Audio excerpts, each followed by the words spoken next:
हुन्छ यो समयको लागि हाम्रो आदरणीय विमल दाजुलाई म धन्यवाद दिन चाहन्छु। मलाई आशा छ मेरो आवाज तपाईहरु सुन्दै हुनुहुन्छ होला। मेरो आवाज सुन्दै हुनुहुन्छ? हुन्छ तपाईहरु मेरो आवाज सुन्दै हुनुहुन्छ। सधैँ चाहिँ आज पनि हामी परमेश्वरलाई महिमा दिने क्रममा आएका छौँ। उहाँलाई स्तुति अनि विभिन्न ठाउँबाट विभिन्न राष्ट्रबाट अनलाइन सेवामा आउनुभएका जोडिनुभएका सबैजनालाई येशू ख्रीष्टको मिठो नाममा जय मसीह। हामी सुरुमा एउटा कोरस गाउँदै हाम्रो परमेश्वरलाई महिमा दिनेछौँ अनि यो कोरसबाट हामी सुरुको प्रार्थना गर्नेछौँ र आजको संगतिलाई हामी सुरु गर्नेछौँ। तपाईको मुहार भन्ने हामी कोरस लगाऊ। सायद सबैलाई यो गीत आउँछ। तपाईको मुहारमाथि चम्काउनुहोस्। तपाईको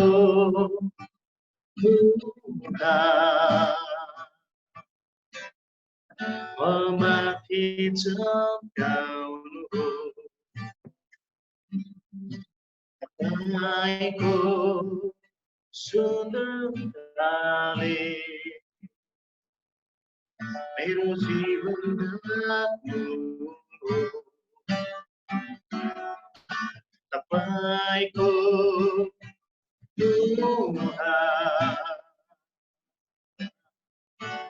माथि चम्काउनु तपाईँको सुन्दरताले मेरो जीवन ढाक्नु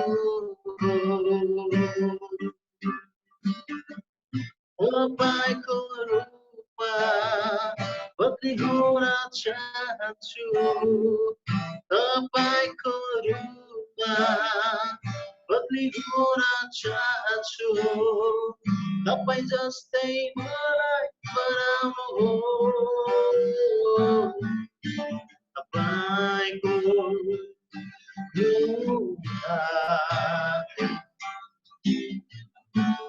माथि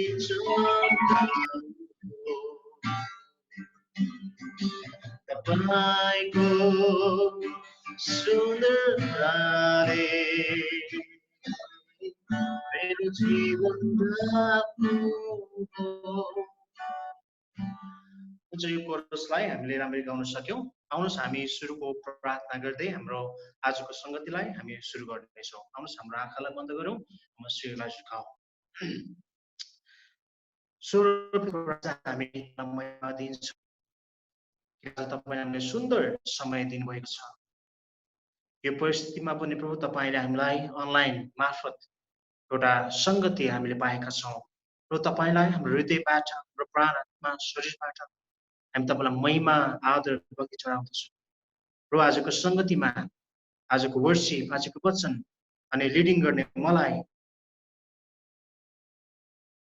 हामी आशिष भइकन तपाईको वचन बुझिकन हाम्रो हृदयमा राखेर जीवनमा अनि एप्लाई गर्न सकौं। प्रभु तपाईको सहायता, तपाईको उपस्थिति हाम्रो माझमा दिनुहोस्। सबै महिमा तपाईलाई येशू ख्रीष्टको पवित्र मिठो नाममा। आमेन। हुन्छ हामीले हाम्रो संगतिलाई सुरु गरिसकेका छौं। अब हामी यो समय हामी आराधनामा जानेछौँ अनि ढिला नगरिकन यो समयमा हाम्रो आदरणीय पेमा थापाज्यू फुलबारी चर्चबाट हुनुहुन्छ। उहाँलाई यो समय दिन चाहन्छु। उहाँले हामीलाई आराधनामा डोर्याउनु हुनेछ। हुन्छ यो समय म उहाँलाई दिन चाहन्छु। हुन्छ त सर्वप्रथम परमेश्वरलाई धन्यवाद भएको होस् अनि आजको यो जति पनि संगति हाम्रो अनलाइन सेवामा उपस्थित हुने हाम्रो गुरुबा गुरुआमा अनि जतिजना प्रभुका जनहरू हुनुहुन्छ सबैजनालाई येशू ख्रीष्टको नाममा जय मसीह। हुन्छ त आउनुहोस् हामी आजको सेवालाई हामी सुरु गर्नेछौँ, आराधना गर्नेछौँ अनि आराधना सुरु गर्नुभन्दा अगाडि म तपाईहरुको माझमा एउटा वचनको खण्डलाई पढ्नेछु अनि सो अनुसार हामी परमेश्वरको चरणमा हामी जानेछौँ अनि उहाँलाई आराधना चढाउनेछौँ।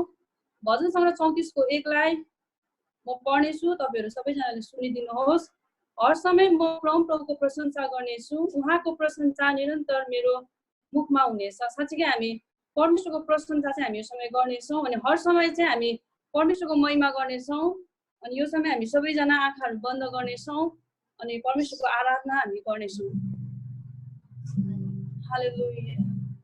पवित्र आत्मा परमेश्वर तपाईलाई हामी स्वागत गर्छौँ। तपाईको उपस्थितिलाई यो समय हामी माग्दछौँ। तपाईको प्रेजेन्सले हामीलाई यो समय भर्नुहोस्। होरिया बालासिया खोरिया लासी।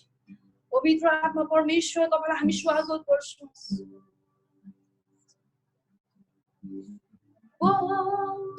पवित्र आत्मा हामी स्वागत गर्छौँ। पवित्र आत्मा हामी स्वागत गर्छौँ।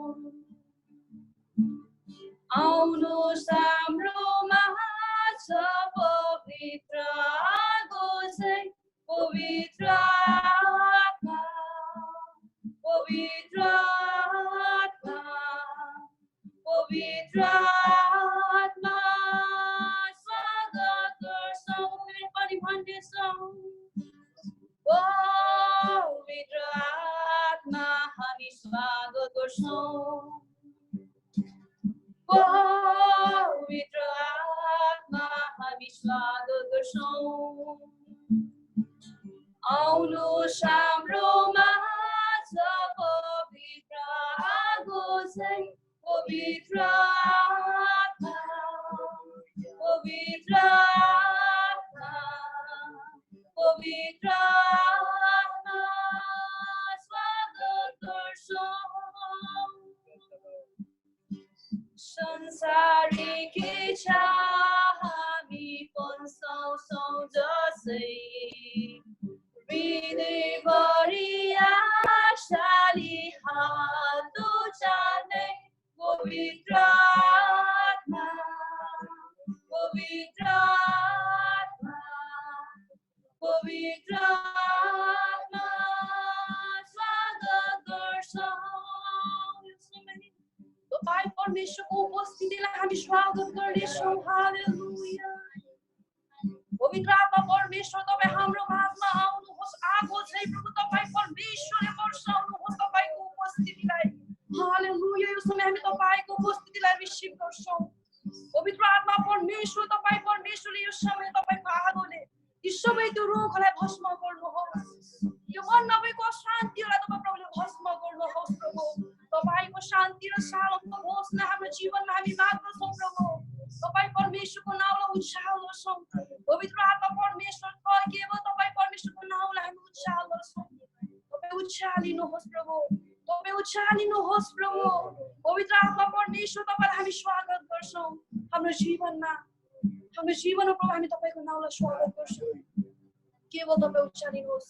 यो समय उहाँलाई स्वागत गर्नेछौँ। हृदयहरू खोलिकन तपाईहरु जहाँ जहाँ हुनुहुन्छ आफ्नो स्थानमा बसेर उहाँलाई स्वागत गर्नुहोस्। उहाँको स्वागतलाई तपाईं परमेश्वरको स्वागतलाई सबैजनाले स्वीकार गर्नुहोस्। जब उहाँको उपस्थितिलाई तपाईले स्वीकार गर्नुहुन्छ तपाईमा भएका बन्धनहरू तोडिन्छ। तपाईमा भएका रोगहरू निको हुँदछ। तपाईमा भएको अशान्तिहरूलाई शान्ति गर्नुहुन्छ। यो समय केवल तपाईँ परमेश्वरको नामलाई हामी स्वागत गर्छौँ। हालेलुया हालेलुया। यो मध्य दिनको समय तपाईँ परमेश्वरको नामलाई हामी उचाल्छौँ। यो मध्य दिनको समय तपाईको नामलाई हामी महिमा गर्छौँ।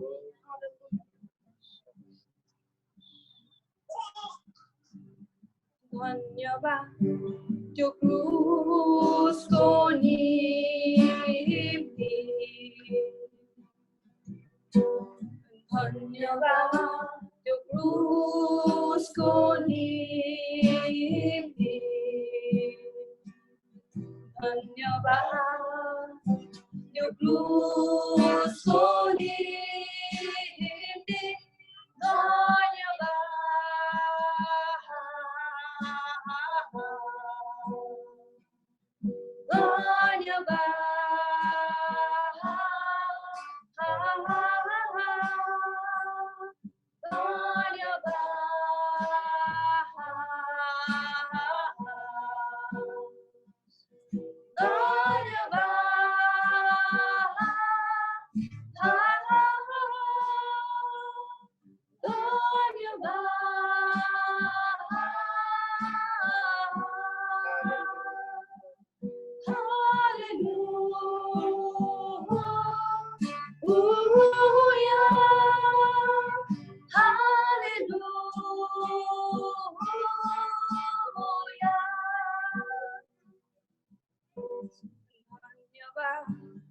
रगतको निम्ति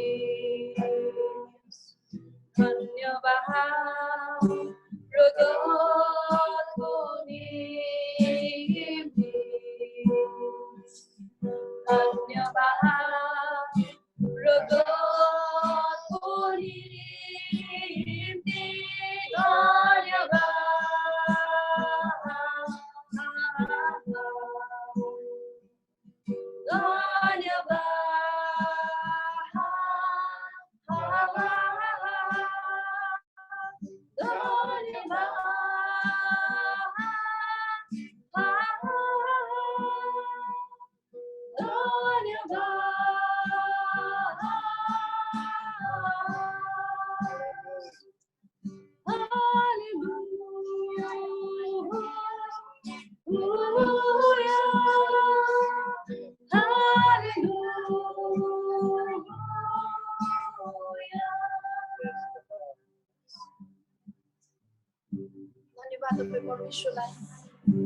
तपाईको त्यो रगतको निम्ति हामी यसो धन्यवाद दिन्छौँ जुन रगतले चाहन्छ तपाईँ परमेश्वरले यो सुन्दर जीवन दिनुभएको छ त्यो रगतले चाहन्छ असंख्य पापहरू क्षमा गर्नुभएको छ यो समय परमेश्वरको नामलाई हामी धन्यवाद चढाउँछौँ आज उहाँले गर्नुभएको त्यो प्रेमको निम्ति हामी यो समय तपाईँ परमेश्वरलाई धन्यवाद दिन्छौँ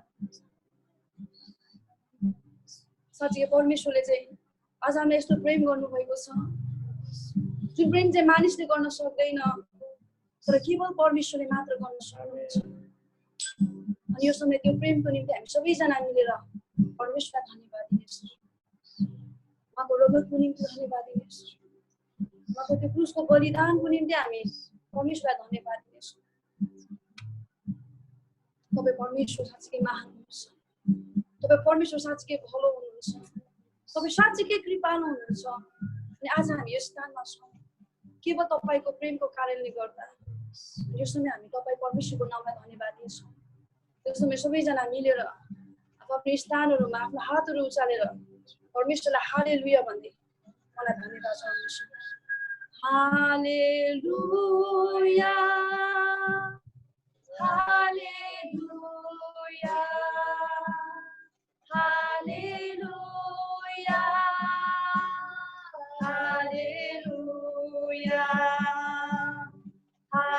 Hallelujah, hallelujah, hallelujah, hallelujah, hallelujah. धन्यवाद होस्, धन्यवाद होस्, धन्यवाद धन्यवाद धन्यवाद धन्यवाद धन्यवाद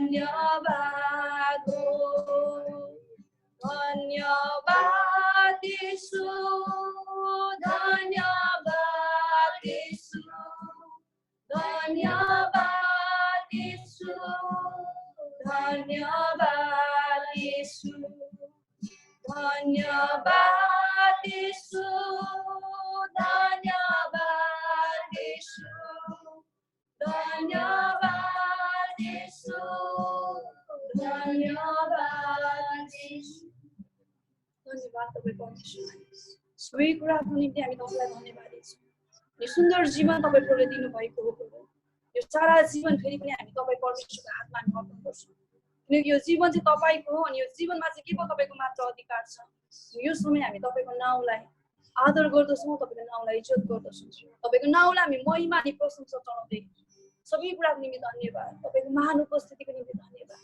यो छोटो आराधना केवल तपाईँ परमेश्वरको हातमा राख्दछ यो आराधनाले प्रभु तपाईँको महिमा भएको आज हामी विभिन्न स्थानमा विभिन्न ठाउँहरूमा रहेर तपाईँको यसरी अनलाइन सेवामा हामी आराधना गर्न पाएको छौँ यो मौका तपाईँ प्रभुले दिनुभएको छ दुष्टको हरेक योजनाहरूबाट तपाईँ परमेश्वरले विजय दिइकन यो समय दिनुभएको छ तपाईँलाई हामी धन्यवाद दिन्छौँ सारा आदर महिमा प्रशंसा केवल तपाईँको नाउँलाई दिँदै बिन्ती नि प्रार्थना येशू तपाईँको नाउँमा आमेन आमेन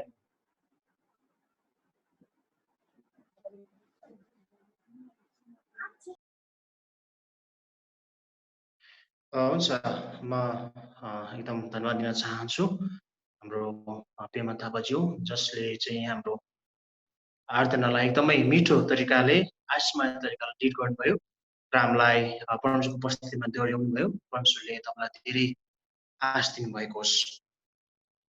र हामी अब यो समयमा हामी सूचना हामी सुन्नेछौँ अनि यो सूचना सुन्ने क्रममा म तपाईँ सबैलाई आग्रह चाहन्छु राम्रो तरिकाले सुन्नु होला अनि ताकि पछि समय पाउनु भएको खण्डमा कसको के हो भन्ने अन्यल हामीलाई हुँदैन। त्यही कारणले गर्दा म तपाईँको माझमा सूचना भन्न गइराखेको छु। अब यो आउने हप्ता चाहिँ हामी लगातार हामी मङ्गलबार र बुधबार हाम्रो सङ्गतिलाई हामी गर्नेछौँ। त्यो चाहिँ 19 तारिक र 20 तारिक।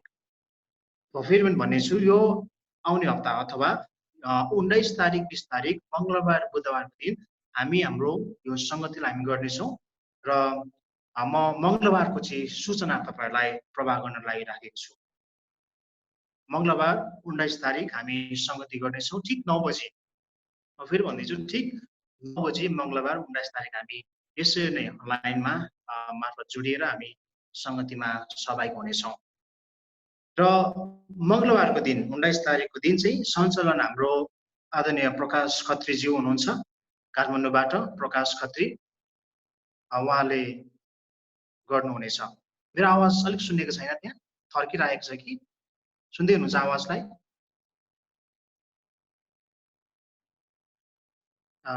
हुन्छ फेरि पनि एकचोटि दोहोऱ्याउनेछु।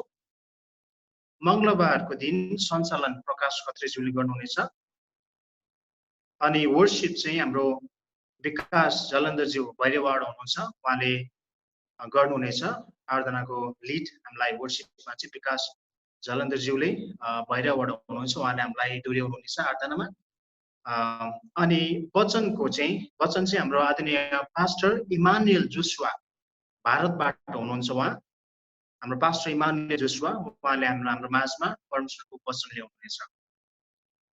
सञ्चालन प्रकाश खत्री, वर्शिप विकास जलन्धरज्यू र वचन चाहिँ पास्टर इमानुएल जोसुवा उहाँले भारतमा हुनुहुन्छ र उहाँले हाम्रो माझमा परमेश्वरको वचनलाई ल्याउनुहुनेछ। र अर्को सूचना हामीले हप्ताको एकचोटि भेटी उठाइराखेका छौँ अनि हामीले हप्ताको एकचोटि भेटी उठाइराखेका छौँ र अहिले धेरै ठाउँमा नेपालमा बत्ती गइराखेको छ अनि यस्तै परिस्थिति छ, कतिचोटि हामीलाई अनलाइनमा जोडिन गाह्रो छ। र सूचना अनुसार हामीले म के तपाईँहरूलाई भन्न लागिरहेको छु भन्नलाई जुन ठाउँमा हामीले भेटी उठाउँदैछौँ त्यो भैरवमा छ अनि झापामा काठमाडौँमा त्यो ठाउँमा एकजनाले चाहिँ इनिसिएटिभ लिएर त्यो भेटीलाई सङ्कलन गर्नुहुनेछ। म फेरि भन्न चाहन्छु एकजनाले चाहिँ इनिसिएटिभ लिइकन त्यो भेटीलाई सङ्कलन गर्नुहुनेछ र निर्णय अनुसार अथवा त्यो भेटी चाहिँ त्यो व्यक्ति जुन व्यक्तिले राख्नुहुन्छ उहाँले चाहिँ हेरिकन जसलाई डाटा लिन गाह्रो छ वा जसलाई चाहिँ एकदमै बत्ती छैन अनि बत्ती नभएको कारणले गर्दा डाटा नभएको कारणले गर्दा यो अनलाइन सङ्गतिमा जोडिन गाह्रो भइराखेको हुनसक्छ र त्यो व्यक्ति जसले त्यो भेटीलाई राख्नुहुन्छ इनिसिएटिभ लिनुहुन्छ उहाँले चाहिँ त्यो नभएको व्यक्तिहरूलाई चाहिँ त्यो डाटा हालिदिनु हुनेछ हेरिकन आवश्यक अनुसार। अनि अहिले थाहै छ एनसिलले हामीलाई 20 रुपियाँमा 1 घन्टाको अनलिमिटेड डाटा दिन्छ। हाम्रो सङ्गति मोटामोटी हामी 1.5 घन्टा धेरै पनि भयो 2 घन्टा हामी सक्छौँ र हामीले 40 रुपियाँ अथवा 50 रुपियाँ खर्च गऱ्यौँ भने 2 घन्टाको डाटा हामी लिन सक्छौँ, नेट हामी लिन सक्छौँ, नेट प्याक। अनि त्यो लियौँ भने हामीलाई सङ्गतिमा आउन हामीलाई गाह्रो हुँदैन, हामी राम्रो तरिकाले सङ्गतिमा जोडिन सक्छौँ। त्यही कारणले गर्दा जसले त्यो भेटी राख्नुहुन्छ जुन हामीले हप्ताको एकचोटि राखेका छौँ उहाँले चाहिँ हेरिकन आवश्यक अनुसार अनि त्यो डाटा हालिदिनु हुनेछ र त्यो मार्फत चाहिँ हामी अनलाइनमा जोड्ने नै छौँ। अनि महिनाको अन्तिममा यति खर्च भयो यति भयो भनेर तपाईँले हामीलाई जानकारी पनि गराउन सक्नुहुनेछ महिनाको अन्तिममा। मलाई आशा छ तपाईँहरूले मेरो आवाजलाई सुनिराख्नु भएको छ। अनि अहिले धेरै के हुँदैछ भने यदि अहिले विभिन्न ठाउँमा समय बेग्ला बेग्लै भएको छ। अहिले नेपालमा एउटा समय छ, विदेशमा एउटा समय छ र त्यो कारणले गर्दाखेरि कतिजना जोडिन चाहनुहुने अनलाइनमा अथवा यो सङ्गतिमा जोडिन चाहनुहुनेले पनि पाउनु भएको छैन, किनभने समय विपरीत भएको कारणले गर्दा। त्यसको कारणले गर्दा युट्युब च्यानल, म फेरि भन्न चाहन्छु, मिनिस्ट्री अफ फेथ HK भन्ने एउटा युट्युब च्यानल छ। अनि हरेकचोटि सङ्गतिको भिडियो चाहिँ रेकर्डिङ गरेर अनि त्यो युट्युब च्यानलमा अपलोड गर्नुहुनेछ। र हामीले जो छौँ, हामीले नभएको खण्डमा अथवा जो चाहिँ यो अनलाइन सङ्गतिमा जोडिन सक्नु भएन, तपाईँले यो सङ्गतिलाई फेरि पनि हेरिकन आशिष पाउन सक्नुहुनेछ। त्यो चाहिँ मिनिस्ट्री अफ फेथ HK जब तपाईँ टाइप गर्नुहुन्छ युट्युबमा अनि यो आउनेछ र त्यसबाट तपाईँहरूले त्यो अहिले पनि रेकर्डिङ भइरहेको छ, यो भिडियो पनि तपाईँले पाउन सक्नुहुनेछ। मलाई आशा छ तपाईँले मेरो आवाजलाई मजाले सुन्दै हुनुहुन्छ। अनि अर्को सूचना, कोरोना भाइरस अहिले नेपालमा बढिराखेको छ अनि अहिले विभिन्न यो संसार एकदमै अस्तव्यस्तको समय छ, दिनदिनै बढेको अवस्था छ। रसिया मात्र हिजो 11,000 म सुन्दै थिएँ बढिराखेको छ। अनि हामी प्रार्थना गरौँ कि यो भाइरसको पनि निर्मूल भएको होस् भनेर। र अरू सूचनाहरू यदि मैले पाएँ भने र हाम्रो आदरणीय विमल दाजु हुनुहुन्छ, उहाँले हामीलाई प्रभाव गर्नुहुने हुनेछ, जो वाट्सएपको मार्फतबाट, जुमको मार्फतबाट। र यो सूचना आजलाई यति नै छ र आउने सूचना हामी तपाईँलाई सूचना गरिदिनेछौँ। हुन्छ, मलाई आशा छ तपाईँहरूले सूचना टिप्नुभयो होला, सुन्नुभयो होला। र अब हामी विशेष भागमा आएका छौँ। हामी परमेश्वरको जीवित वचन सुन्नेछौँ र यसको लागि प्रार्थना गरिदिनु हुनको लागि हाम्रो आदरणीय पास्टर कृष्ण थापाज्यूलाई म अनुरोध गर्न चाहन्छु। वचनको लागि प्रार्थना कृष्ण थापा, पास्टर कृष्ण थापाज्यूले गरिदिनुहुनेछ।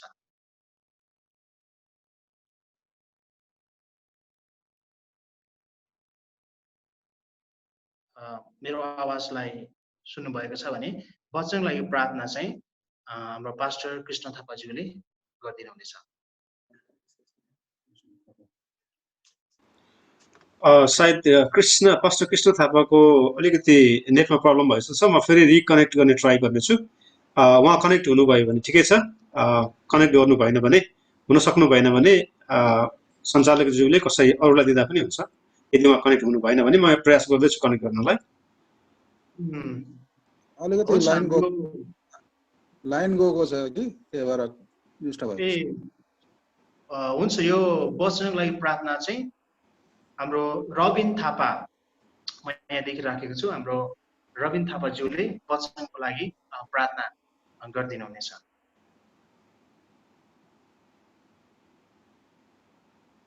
सबैलाई जय मसी।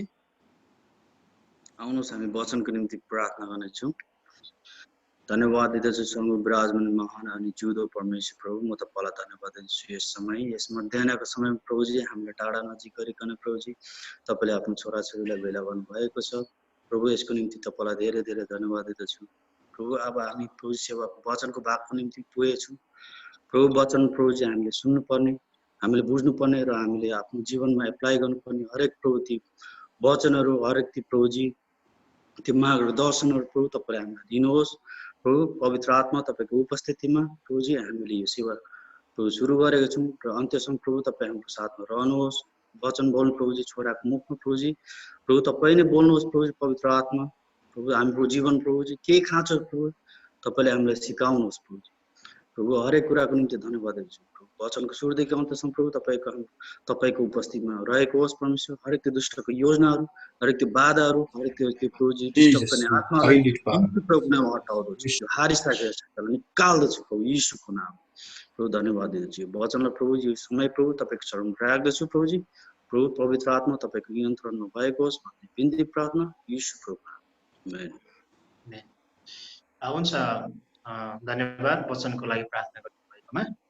र अब हामी वचनको समयमा आएका छौँ अनि वचनको समयमा हामी एकदमै एटेन्टिभ भइकन हामी वचनलाई सुन्नेछौँ, मनन गर्नेछौँ।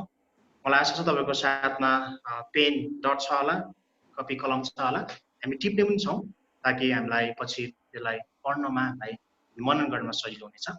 र यो समय ढिला नगरिकन हाम्रो आदरणीय दाजु विमल दाजुलाई म समय दिन चाहन्छु। उहाँले हाम्रो माझमा परमेश्वरको जीवित वचन लिखन आउनुहुन्छ।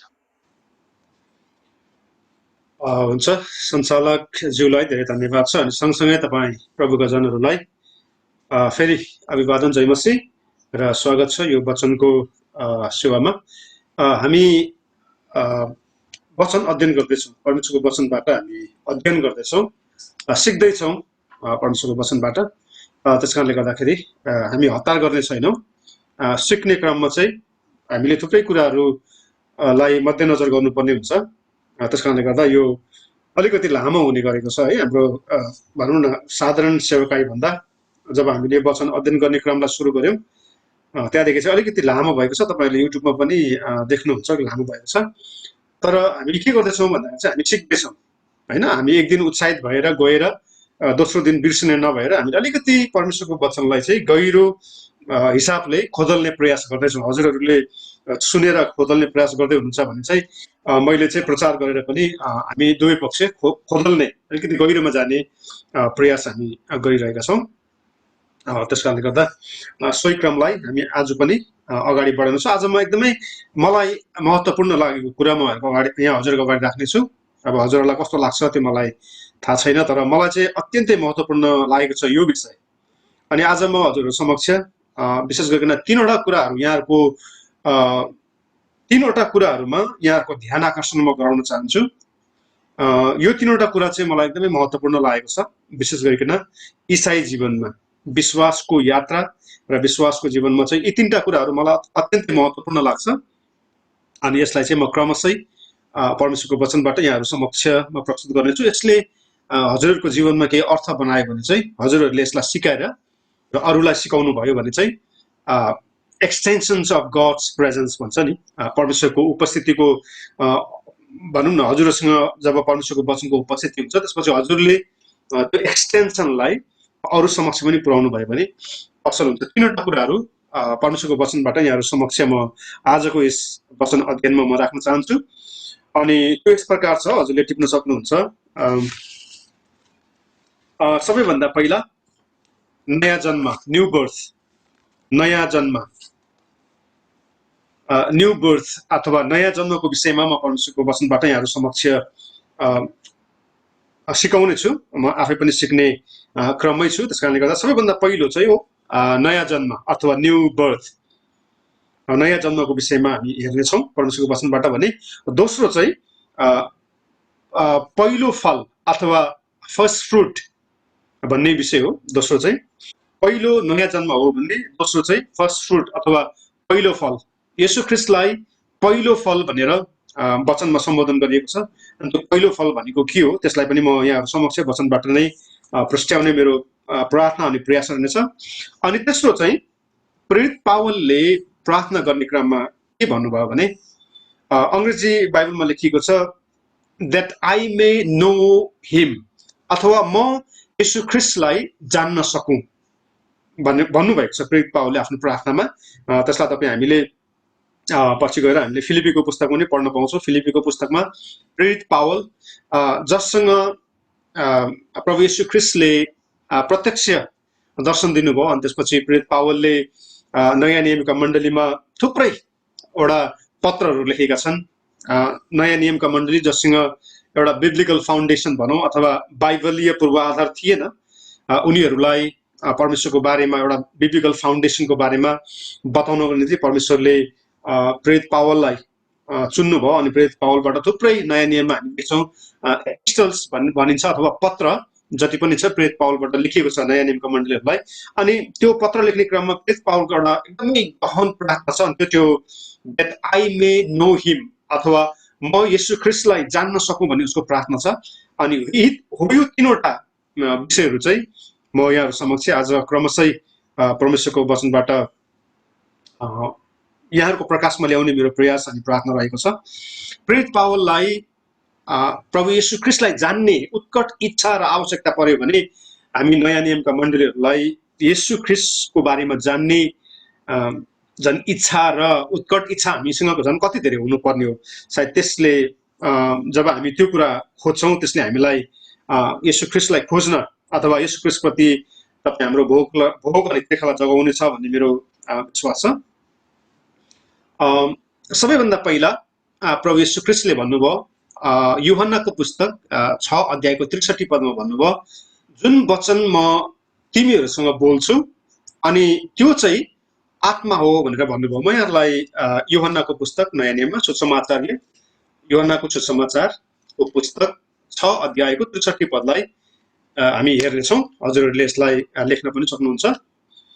Book of John in the new testament chapter 6 verse 63 यसलाई हामी हेर्नेछौँ र यसलाई पाठ गरिदिन म भाइ निमलासलाई काठमाडौँबाट अनुरोध गर्छु। भाइ निमलासले यूहन्नाको पुस्तक 6 अध्यायको 63 पदलाई उहाँले पाठ गर्नुहुनेछ र हामी यसलाई सुन्नेछौँ।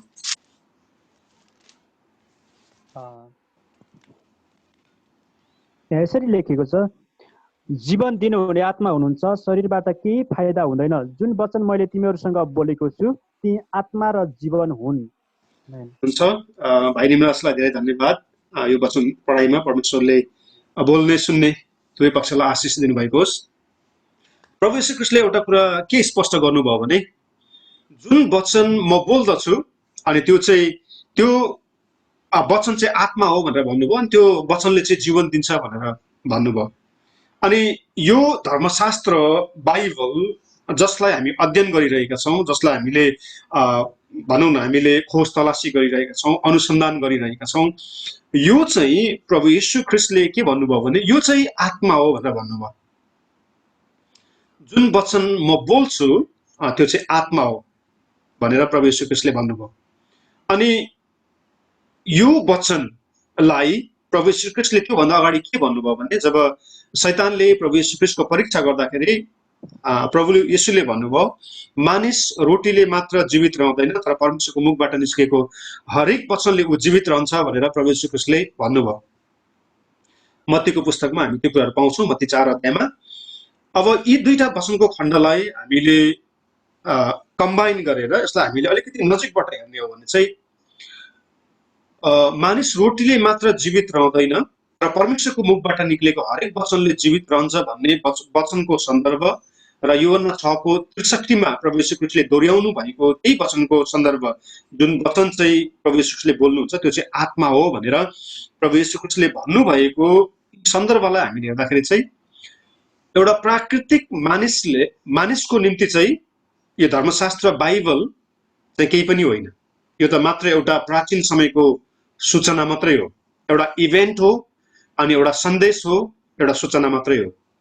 प्राकृतिक मानिसको लागि यो धर्मशास्त्र केही पनि होइन, यसले केही पनि अर्थ बनाउँदैन प्राकृतिक मानिसको लागि। तर आत्मिक मानिसको लागि चाहिँ यो चाहिँ भोजन हो।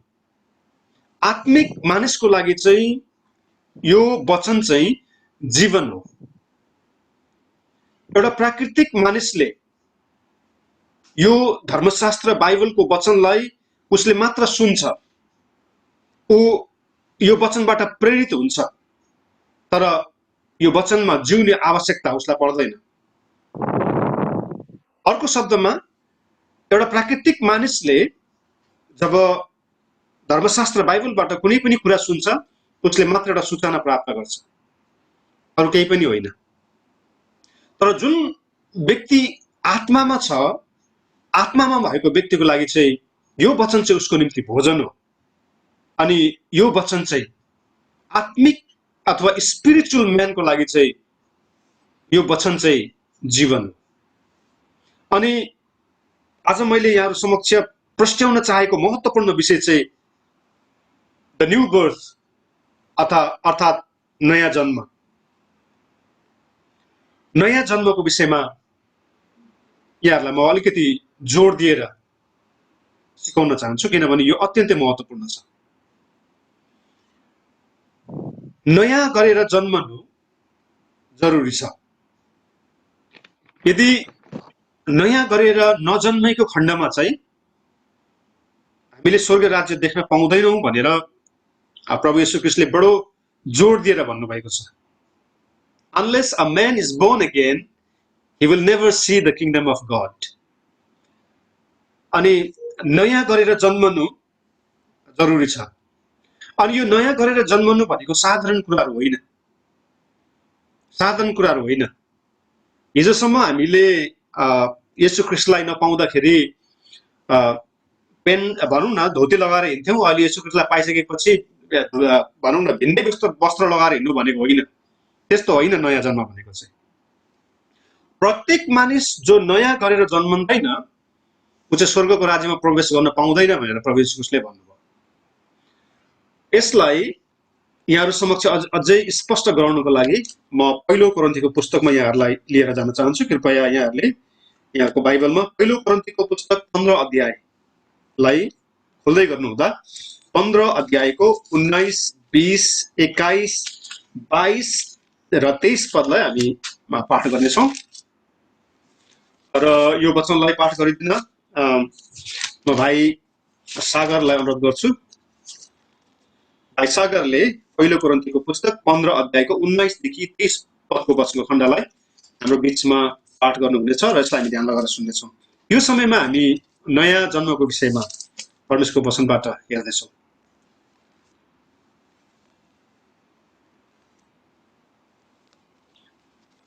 हुन्छ, पहिलो कोरिन्थीको 15 अध्यायको 19 देखि 23 मा म पढिदिन्छु। लेख्छ, यदि जीवनको लागि मात्र हामीले आशा राखेका हो भने हामी सबै सर्वहृदयीय हौँ। वास्तव ख्रीष्ट मृतकबाट जीवित हुनुको छ, जानेहरू मध्येमा उहाँ प्रथम हुनुहुन्छ कि जसरी मानिसबाट मृत्यु आयो त्यसरी मृतकहरूको पुनरुत्थान कि मानिसबाट नै आयो। किनकि जसरी आदममा सबै मर्दछ त्यसरी ख्रीष्टमा सबै जीवित पारिनेछ। हरेक आफ्नै कर्म ख्रीष्ट चाहिँ अगौटे फल, त्यसपछि उहाँको पुनरागमनमा ख्रीष्टका आफ्नैहरू। आमेन। आमेन। हुन्छ, यो वचन पढाइमा परमेश्वरले पढाइ र सुनाइमा दुवै पक्षलाई परमेश्वरले आशीष दिनुभएको होस्। यहाँनिर तपाईँहरूले मलाई एकदमै ध्यान लगाएर सुन्नुपर्ने हुन्छ है। यहाँनिर हजुरले अलिकति पनि मिस गर्नु हुँदैन, किनभने दिस इज भेरी इम्पोर्टेन्ट। एकदमै महत्त्वपूर्ण कुराहरू हामी हेर्दैछौँ यस समयमा। पहिलो कोरिन्थी 15 अध्यायको 19 देखि 23 पदको वचनको खण्डले हामीलाई के बताएको छ भन्दाखेरि चाहिँ येशू ख्रीष्ट र आदम, येशू ख्रीष्ट र आदममा हुनेहरूको चाहिँ मृत्यु हुन्छ भनेको छ बाइबलले। आदममा हुनेहरूको चाहिँ मृत्यु हुन्छ भने येशू ख्रीष्टमा हुनेहरूले चाहिँ जीवन पाउँछन् भनेर भनेको छ। र येशू ख्रीष्ट चाहिँ प्रथम फल, द फर्स्ट फ्रुट भनेर भनिएको छ। त्यसलाई म दोस्रो खण्डमा यहाँहरू समक्ष प्रस्ताउने प्रयास गर्नेछु। तर पहिलो खण्डलाई हामी हेर्दाखेरि चाहिँ आदममा सबैजना मर्छ भनेको छ बाइबलले। आदममा सबैजना मर्छन्, तर येशू ख्रीष्टमा सबैजनाले जीवन प्राप्त गर्छन् भनेर पहिलो कोरिन्थी 15 अध्यायमा बडो स्पष्टसँग हामीलाई भनिएको छ। हामी यो वचनलाई अध्ययन गरेर अगाडि बढ्ने क्रममा मैले यहाँहरूलाई अघि पनि भने 3वटा मुख्य कुराहरू यहाँहरू समक्ष मैले आजको शिक्षामा यहाँहरू समक्ष ल्याउन लागेको छु। त्यो मध्येमा पहिलो चाहिँ हो नयाँ जन्म। आज धेरै मानिसहरू जब हामीले नयाँ जन्मको विषयमा कुरा गर्छौँ, जब हामी नयाँ जन्मको विषयमा अध्ययन गर्छौँ, तब धेरै मानिसहरू यो नयाँ जन्मको विषयलाई लिएर अनभिज्ञ छन्। हुनसक्छ हजुरहरू पनि अनि म पनि, हामी पनि अनभिज्ञ भएको हुनसक्छ। नयाँ जन्मको विषयमा तपाईँ हामीलाई थाहा नभएको हुनसक्छ। New birth, what is new birth? के हो नयाँ गरेर जन्मनु भनेको? यो विषय साधारण कुराहरू भएको भए सायद इजरायलीहरूको शिक्षक निकोदेमस भन्ने व्यक्तिलाई समस्या पर्ने थिएन। निकोदेमस भन्ने व्यक्ति इजरायलीहरूको धर्मगुरु थियो, त्यो तपाईँ हामीलाई थाहा भएको कुरा हो। निकोदेमस इजरायलीहरूलाई यो धर्मशास्त्र सिकाउने व्यक्ति थियो। उसले सम्पूर्ण इजरायली समुदायहरूलाई एउटा शिक्षक भएर निकोदेमसले धर्मशास्त्रबाट उनीहरूलाई सिकाउने गर्थे। धर्मशास्त्रसँग निकोदेमस भन्ने व्यक्ति एकदमै परिचित थियो। ऊ एउटा इजरायलको धर्मगुरु थियो। तर जब नयाँ गरेर जन्मने कुरा आयो, तब यो नयाँ गरेर जन्मने कुरालाई यो इजरायलको धर्मगुरु निकोदेमसले बुझ्न सकेन। त्यस कारणले गर्दाखेरि उसले येशू ख्रीष्टलाई के भन्यो भने के कुनै एउटा व्यक्ति बुढो भएको व्यक्ति फेरि दुबारा उसको आमाको गर्भमा गएर ऊ फेरि जन्मन सक्छ र भनेर उसले एउटा बडो अनौठो प्रश्न प्रभु येशू ख्रीष्टसँग उसले गर्यो। अर्को शब्दमा जब प्रभु येशू ख्रीष्टले नयाँ गरेर जन्मिने विषयमा कुरा गर्नुभयो, प्रभु येशू ख्रीष्टले भन्नुभयो यदि कोही नयाँ गरेर जन्मेको छैन भने चाहिँ ऊ स्वर्गको राज्यमा पस्न पाउँदैन भन्नुभयो, स्वर्गमा ऊ प्रवेश गर्न पाउने छैन भनेर येशू ख्रीष्टले भन्नुहुँदाखेरि धर्मशास्त्रको ज्ञान भएको, अरूलाई धर्मशास्त्र सिकाउने एउटा धर्मगुरु निकोदेमस चाहिँ जब नयाँ गरेर जन्मिने विषयमा कुरा आयो त्यतिखेर ऊ चाहिँ अलमल्ल परेको थियो। एउटा धर्मगुरु, इजरायलीहरूको धर्मगुरु जसलाई धर्मशास्त्र सम्पूर्ण रूपले थाहा भएको, धर्मशास्त्रको शिक्षा दिने व्यक्तिलाई त नयाँ गरेर जन्मिने विषयमा ऊ दुविधामा पर्यो भने तपाईँ हामीलाई धर्मशास्त्रको विषयमा अर्ध ज्ञान मात्रै छ। हामीले धर्मशास्त्र सबै हामी जान्दैनौँ। धर्मशास्त्रको अर्ध ज्ञान भएको तपाईँ हामीलाई के हामी नयाँ गरेर जन्मिने विषयलाई तपाईँ हामीले स्पष्ट बुझेका हुन सक्छौँ त? हामीले कदापि बुझेका हुन सक्दैनौँ। यद्यपि नयाँ गरेर जन्मिने विषयमा हामीले धेरैचोटि वचन प्रवचन सुनेका हुन सक्छौँ, नयाँ गरेर जन्मिने विषयमा हामीले अरूलाई सिकाएका हुन सक्छौँ, तर जब नयाँ गरेर जन्मने बेला आउँछ त्यतिखेर चाहिँ हामीले यसलाई बुझेका हुँदैनौँ। एउटा धर्मगुरुले त यसलाई बुझेन, निकोदेमस भन्ने एउटा शिक्षक, एउटा धर्मगुरुले त नयाँ गरेर जन्मिने विषयलाई बुझेन भने तपाईँ हामी जो धर्मशास्त्रको अर्ध ज्ञान भएका व्यक्तिहरू, हामीलाई थोरै मात्रै परमेश्वरको विषयमा धर्मशास्त्रमा हामीलाई थोरै मात्रै ज्ञान भएको व्यक्तिले कि हामीले नयाँ गरेर जन्मिने विषयलाई बुझेका छौँ त? मलाई लाग्दैन, यो मेरो व्यक्तिगत विचारधारा हो, मलाई लाग्दैन हामीले यसलाई स्पष्टसँग बुझेका छौँ भनेर।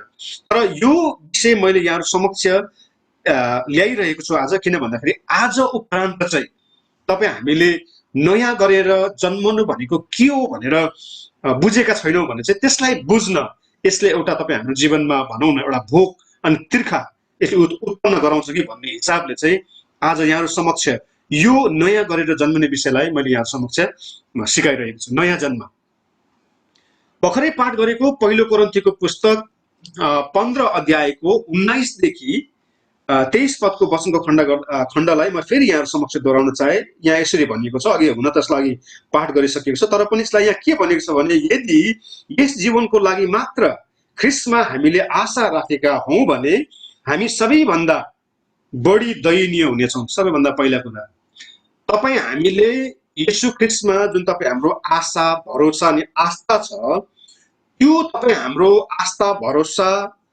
र विश्वास येशू ख्रीष्टमा अहिलेको लागि मात्रै हो। पछिको लागि चाहिँ हामीलाई थाहा छैन, पछिको लागि चाहिँ हामी अनभिज्ञ छौँ, पछिको बारेमा के हुन्छ भविष्यमा भन्ने कुरा हामीले थाहा नपाइकन येशू ख्रीष्टलाई अहिलेको निम्ति तपाईँ हामीले ग्रहण गरेका छौँ भने चाहिँ प्रेरित पावलले कोरिन्थीको मण्डलीलाई पत्र लेख्ने क्रममा के भन्नुभयो भने यस्ता व्यक्तिहरूको विश्वासको जीवन चाहिँ दयनीय छ भनेर उहाँले भन्नुभयो। दयनीय भनेको एकदमै पैथेटिक, एकदमै भनौँ न लाचार अवस्थामा भएको जीवन हो त्यो चाहिँ भनेर प्रेरित पावलले भन्नुभयो। अब तपाईँ हाम्रो येशू ख्रीष्टमा विश्वास भनेको चाहिँ अहिलेको लागि मात्रै होइन नि त। हाम्रो विश्वास येशू ख्रीष्टमा भनेको त अनन्तताको लागि हो, तर अनन्ततामा पुग्नको लागि चाहिँ नयाँ गरेर जन्मनु पर्छ। नयाँ गरेर जन्मेन भने चाहिँ त्यो व्यक्तिले येशू ख्रीष्टमा अहिले विश्वास राख्छ अनि त्यो व्यक्तिको जब मृत्यु हुन्छ, यदि ऊ नयाँ गरेर जन्मेको छैन भने चाहिँ ऊ चाहिँ स्वर्ग राज्यमा प्रवेश गर्न पाउँदैन भनेर येशू ख्रीष्टले निकोदेमसलाई बडो चेतावनी पूर्वक उहाँले भन्नुभयो। अनि निकोदेमस स्वर्गमा प्रवेश गर्नलाई नयाँ गरेर जन्मनु आवश्यकता थियो। निकोदेमस भनेको एउटा इजरायली समुदायको धर्मगुरु थियो, अथवा परमेश्वरले करार बाँड्नु भएका जातिहरू मध्ये एउटा शिक्षक थियो। अनि त्यो शिक्षकलाई जससँग परमेश्वरले करार बाँध्नुभयो उसलाई त नयाँ गरेर जन्मनु आवश्यक पर्यो भने तपाईँ हामी अनुग्रहद्वारा मात्रै बचाइएका अन्य जाति मण्डलीहरूले झन् यो नयाँ गरेर जन्मनु कति साह्रो आवश्यकता छ यसलाई तपाईँ हामीले साधारण तरिकाले पनि अनुमान लगाउन सक्छौँ। 20 पदले भन्छ वास्तवमा ख्रीष्ट मृतकहरूबाट जीवित हुनुभएको छ, सुती जानेहरू मध्येमा उहाँ चाहिँ प्रथम फल हुनुहुन्छ, फर्स्ट फ्रुट हुनुहुन्छ भनेर भनेको छ। त्यसलाई म दोस्रो खण्डमा यहाँहरू समक्ष त्यसको अर्थ यहाँहरू समक्ष प्रस्ट्याउने मेरो प्रार्थना अनि प्रयास रहनेछ। 21 पदले भन्छ किनकि जसरी मानिसबाट मृत्यु आयो त्यसरी नै मृतकहरूको पुनरुत्थानबाट पनि त्यसरी नै मृतकहरूको पुनरुत्थान पनि मानिसबाट नै आयो। येशू ख्रीष्टलाई बाइबलले मानिस भनेर भनेको छ। येशू ख्रीष्टले धेरैचोटि भन्नुभयो, मानिस आफैले आफैलाई मानिसको पुत्र पनि भनेर उहाँले प्रस्तुत गर्नुभएको छ। त्यो येशू ख्रीष्ट जो परमेश्वरको पुत्र हुनुहुन्थ्यो, उहाँले आफैले आफैलाई किन मानिसको पुत्र भन्नुभयो त? त्यो पनि म तपाईहरुलाई पछ्याउने प्रयास गर्नेछु। तर यहाँ वचनले के भन्दैछ भने, किनकि जसरी मानिसबाट मृत्यु आयो, यो मानिसबाट मृत्यु आयो भनेको चाहिँ आदमबाट मृत्यु आयो भनेर भनेको। किनभने आदम चाहिँ मानिस थियो, पहिलो मानिस चाहिँ आदम थियो। तपाईहरुले उत्पत्तिको पुस्तक 2 अध्यायको 7 पदको वचन खण्डलाई पाठ गर्नुभयो भने त्यहाँनिर परमेश्वरले जब मानिसलाई बनाउनु भयो, मानिसलाई बनाइसकेपछि मानिसको नाकमा जीवनको सास फुकिदिनु भयो, त्यसपछि मानिस जीवित प्राणी भयो भनेर उत्पत्ति 2 को 7 पदमा उल्लेख गरिएको छ। अनि यो प्रथम मानिस भनेको चाहिँ आदम हो। अनि यहाँ दोस्रो मानिसको बारेमा कुरा गरिएको छ, किनकि जसरी मानिसबाट, यो प्रथम मानिस अथवा आदमको बारेमा कुरा गरिएको हो, किनकि जसरी मानिसबाट मृत्यु आयो त्यसरी नै मृतकहरूको पुनरुत्थान पनि मानिसबाटै आयो भनेको छ। अब यो दोस्रो मानिस भनेको चाहिँ येशू ख्रीष्ट हुनुहुन्छ। यहाँनिर दुईजना मानिसहरू बताइएको छ। 22 पदले भन्छ, किनकि जसरी आदममा सबै मर्दछन्, किनकि आदममा सबै मर्दछन्, त्यसै गरी ख्रीष्टमा सबै जीवित पारिनेछन्। तर हरेक आफ्नै आफ्नै कर्म अनुसार ख्रीष्ट चाहिँ अगौटे फल, त्यसपछि उहाँको पुनरागमनमा ख्रीष्टका आफ्नैहरू भनेर भनिएको छ। यहाँनिर 23 पदको दोस्रो खण्डलाई यहाँले हेर्नुभयो भने क्रम अनुसार भन्ने शब्द प्रयोग गरेको छ नेपाली संशोधित बाइबलमा। क्रम अनुसार अथवा कर्म अनुसार, क्रम अनुसार भनेर भनेको छ 23 को दोस्रो खण्डमा भने। अंग्रेजी बाइबलमा चाहिँ यसलाई इन अर्डर भन्ने शब्द प्रयोग गरेको छ। इन अर्डर त्यो एकदमै महत्त्वपूर्ण कुरा छ। इन अर्डर भन्ने शब्द प्रयोग गरेको छ अंग्रेजी बाइबलमा भने, नेपाली बाइबलमा चाहिँ क्रम अनुसार ख्रीष्ट चाहिँ अगौटे फल, त्यसपछि उहाँको पुनरागमनमा ख्रीष्टका आफ्नैहरू भन्ने शब्दहरू यहाँ प्रयोग गरेको छ। एकदमै महत्त्वपूर्ण कुरा छ। अब यो अध्ययनलाई अगाडि बढाउँदाखेरि के तपाईँ हामीले कहिले विचार गरेका छौँ, कसरी हामी मानिस भयौँ त? किन why we are human being, why not some animals, wild animals? हामी किन पशु पन्छी भएनौँ त? किन हामी मानिसै भयौँ त? कहिले विचार गर्नुभएको छ? सायद गर्नुभएको छैन होला, किनभने फुर्सदै छैन होइन। किनभने मानिस यति साह्रो व्यस्त छ, उसले आफू के हो भन्ने कुरा उसले त्यो कल्पनै गर्न सक्दैन। हामीलाई एउटा साधारण प्रश्न हाम्रो मनमा चाहिँ हामीले के राख्नुपर्छ, हामी किन मानिस भयौँ त? होइन, यदि हामी पशु भएको भए त हाम्रो पापको कुराहरू पनि हुन्थेन, दण्डको कुराहरू पनि हुन्थेन, पश्चाताप गर्नुपर्ने कुराहरू पनि हुन्थेन। तर हामी किन मानिस भयौँ त?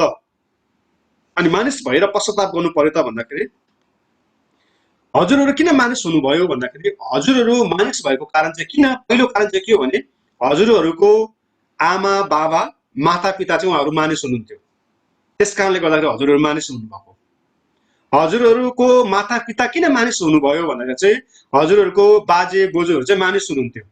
त्यस कारणले गर्दा हजुरको आमा बाबा चाहिँ उहाँहरू मानिस हुनुभयो। अब त्यही क्रमलाई हामीले पछ्याउँदै पछ्याउँदै पछ्याउँदै पछ्याउँदै गयौँ भने हामी अदनको बगैँचामा पुग्छौँ। अनि अदनको बगैँचामा आदम र हव्वा मानिस भएको कारणले गर्दाखेरि चाहिँ तपाईँ हामी चाहिँ मानिस हौँ।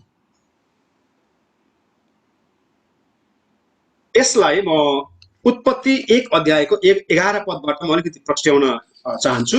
कृपया यहाँहरूले उत्पत्तिको पुस्तक book of Genesis chapter 1 verse 11 यहाँले खोल्नु होला र यसलाई लेख्न पनि सक्नुहुन्छ। Why we are human being, why not some other animals? होइन, एनिमल्स भएको भए चाहिँ if you and I were animals, wild animals, then we are not accountable of our scene.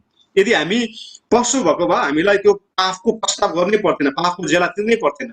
तर हामी किन मानिस भयौँ भन्दाखेरि चाहिँ उत्पत्ति 1 अध्यायको 11 पदले के भन्छ त? म विष्णु थापाज्यूलाई म पाठ गरिदिन अनुरोध गर्छु। उत्पत्ति 1 को 11 पद।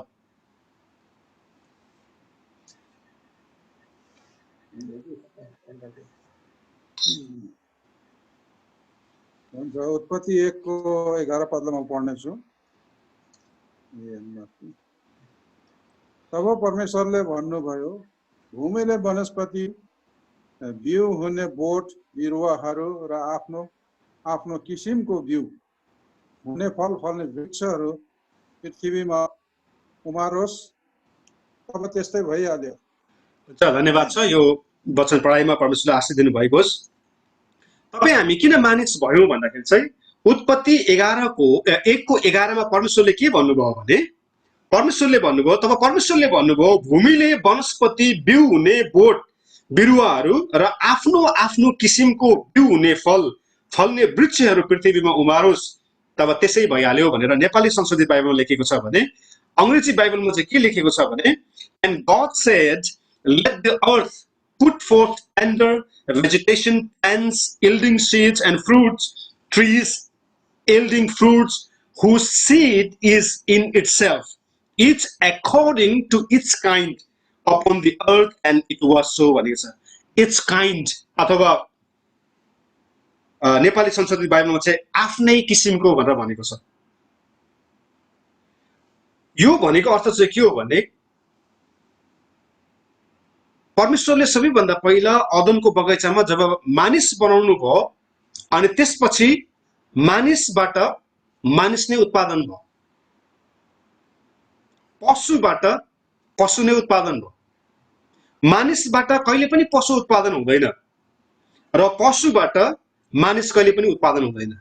त्यो किन हुँदैन भन्दाखेरि चाहिँ उत्पत्ति 1:11 मा परमेश्वरले यो युनिभर्सल लॉ हैन, यो भनौँ न यो कानुन यो नियमहरू उहाँले स्थापना गरिदिनु भयो। प्रत्येकले let them produce after its kind, आफ्नै किसिमको उनीहरूले वनस्पति होस् चाहे पशु पन्छी होस् चाहे मानिस होस् जेसुकै होस् उसले आफ्नै किसिमको उत्पादन गरोस् भनेर परमेश्वरले त्यो सिस्टम भनौँ त्यो एउटा तरिका उहाँले उत्पत्ति 1:11 मा उहाँले स्थापना गरिदिनु भयो। त्यस कारणले गर्दाखेरि बाँदरले कहिले पनि भँगेराको बच्चा जन्माउँदैन, गोरुले कहिले पनि हात्ती जन्माउँदैन, गधाले कहिले पनि भैँसी जन्माउँदैन। गधाले गधा नै जन्माउँछ, गोरुले गोरु नै जन्माउँछ। त्यसै गरिकन सबै जीव जन्तुहरूले after its kind they produce after its kind. उनीहरूले यो परमेश्वरको वचन अनुसार चाहिँ कुनै पनि जनावरले विपरीत जनावरलाई चाहिँ उसले जन्माउँदैन। हजुरहरूले सायद देख्नु भएको छैन होला हैन, कुकुरले बिरालो जन्माएको देख्नु भएको छ छैन नि, गधाले घोडा जन्माएको देख्नु भएको छ छैन नि, हात्तीले कुकुर जन्माएको देख्नु भएको छ देख्नु भएको छैन नि है। किनभने परमेश्वरले उत्पत्ति 1:11 मा भन्नुभयो हरेक थोकहरूले अथवा हरेक जीव जन्तुले हरेक कुराले चाहिँ आफ्टर देयर काइन्ड्स भनेर भन्नुभयो, उनीहरूको किसिमको उनीहरू जन्माउनु पर्छ भनेर परमेश्वरले त्यो एउटा नियम उहाँले स्थापना गरिदिनु भयो। त्यस कारणले गर्दा सबैले भनौँ न जति पनि पशु पन्छीहरू छन्, जति पनि हलचल गर्ने जति पनि जीव जन्तुहरू छ ती सबैले they produce after their own kinds. उनीहरू जस्तो छन् उनीहरूले त्यस्तै उत्पादन गर्छन्। बिरालोले बिरालो नै जन्माउँछ, कुकुरले कुकुर नै जन्माउँछ, कुखुराले कुखुरा नै जन्माउँछ, हाँसले हाँस नै जन्माउँछ। त्यो किन भन्दाखेरि चाहिँ उत्पत्ति 1:11 मा परमेश्वरले यो एउटा युनिभर्सल लॉ उहाँले स्थापना गरिदिनु भएको। त्यस कारणले गर्दाखेरि एउटा लिङ्गले विपरीत लिङ्ग कहिले पनि जन्माउँदैन। आफ्टर इट्स काइन्ड भन्ने शब्द प्रयोग गरिएको छ। Every living क्रिचर must produce after its kind, परमेश्वरले त्यसो भन्नुभयो। अनि आदम चाहिँ उत्पत्ति 2:7 अनुसार ऊ चाहिँ मानिस भएको कारणले गर्दाखेरि उसले चाहिँ मानिसै जन्माएको। किनभने उत्पत्ति 2:7 मा जब परमेश्वरले आदमको नाकमा जीवनको सास फुकिदिनु भयो त्यसपछि मानिस जीवित प्राणी भयो भनेर लेखेको छ। मानिस आदम चाहिँ मानिस भएको कारणले गर्दाखेरि चाहिँ आदमको किसिमको जन्मनको लागि चाहिँ ऊ पछि सबै नै मानिस जन्मे। अनि तपाईँ हामीले अब हामी किन मानिस भयौँ त, हामी किन पशु भएनौँ त भनेर तपाईँ हामीले विचार गर्ने हुन्छ। हामी फर्केर हाम्रो पिता पुर्खा आदम कहाँ पुग्छौँ, किनभने आदम चाहिँ मानिस थियो, ऊ चाहिँ पशु थिएन। त्यस कारणले गर्दा हामी चाहिँ मानिस भएर जन्मिएको। तर वचनले के भन्छ भन्दाखेरि पहिलो कोरिन्थी 15:19 देखि अगाडि पढ्दै जाँदाखेरि चाहिँ आदममा चाहिँ सबै मर्नेछ भनेको छ।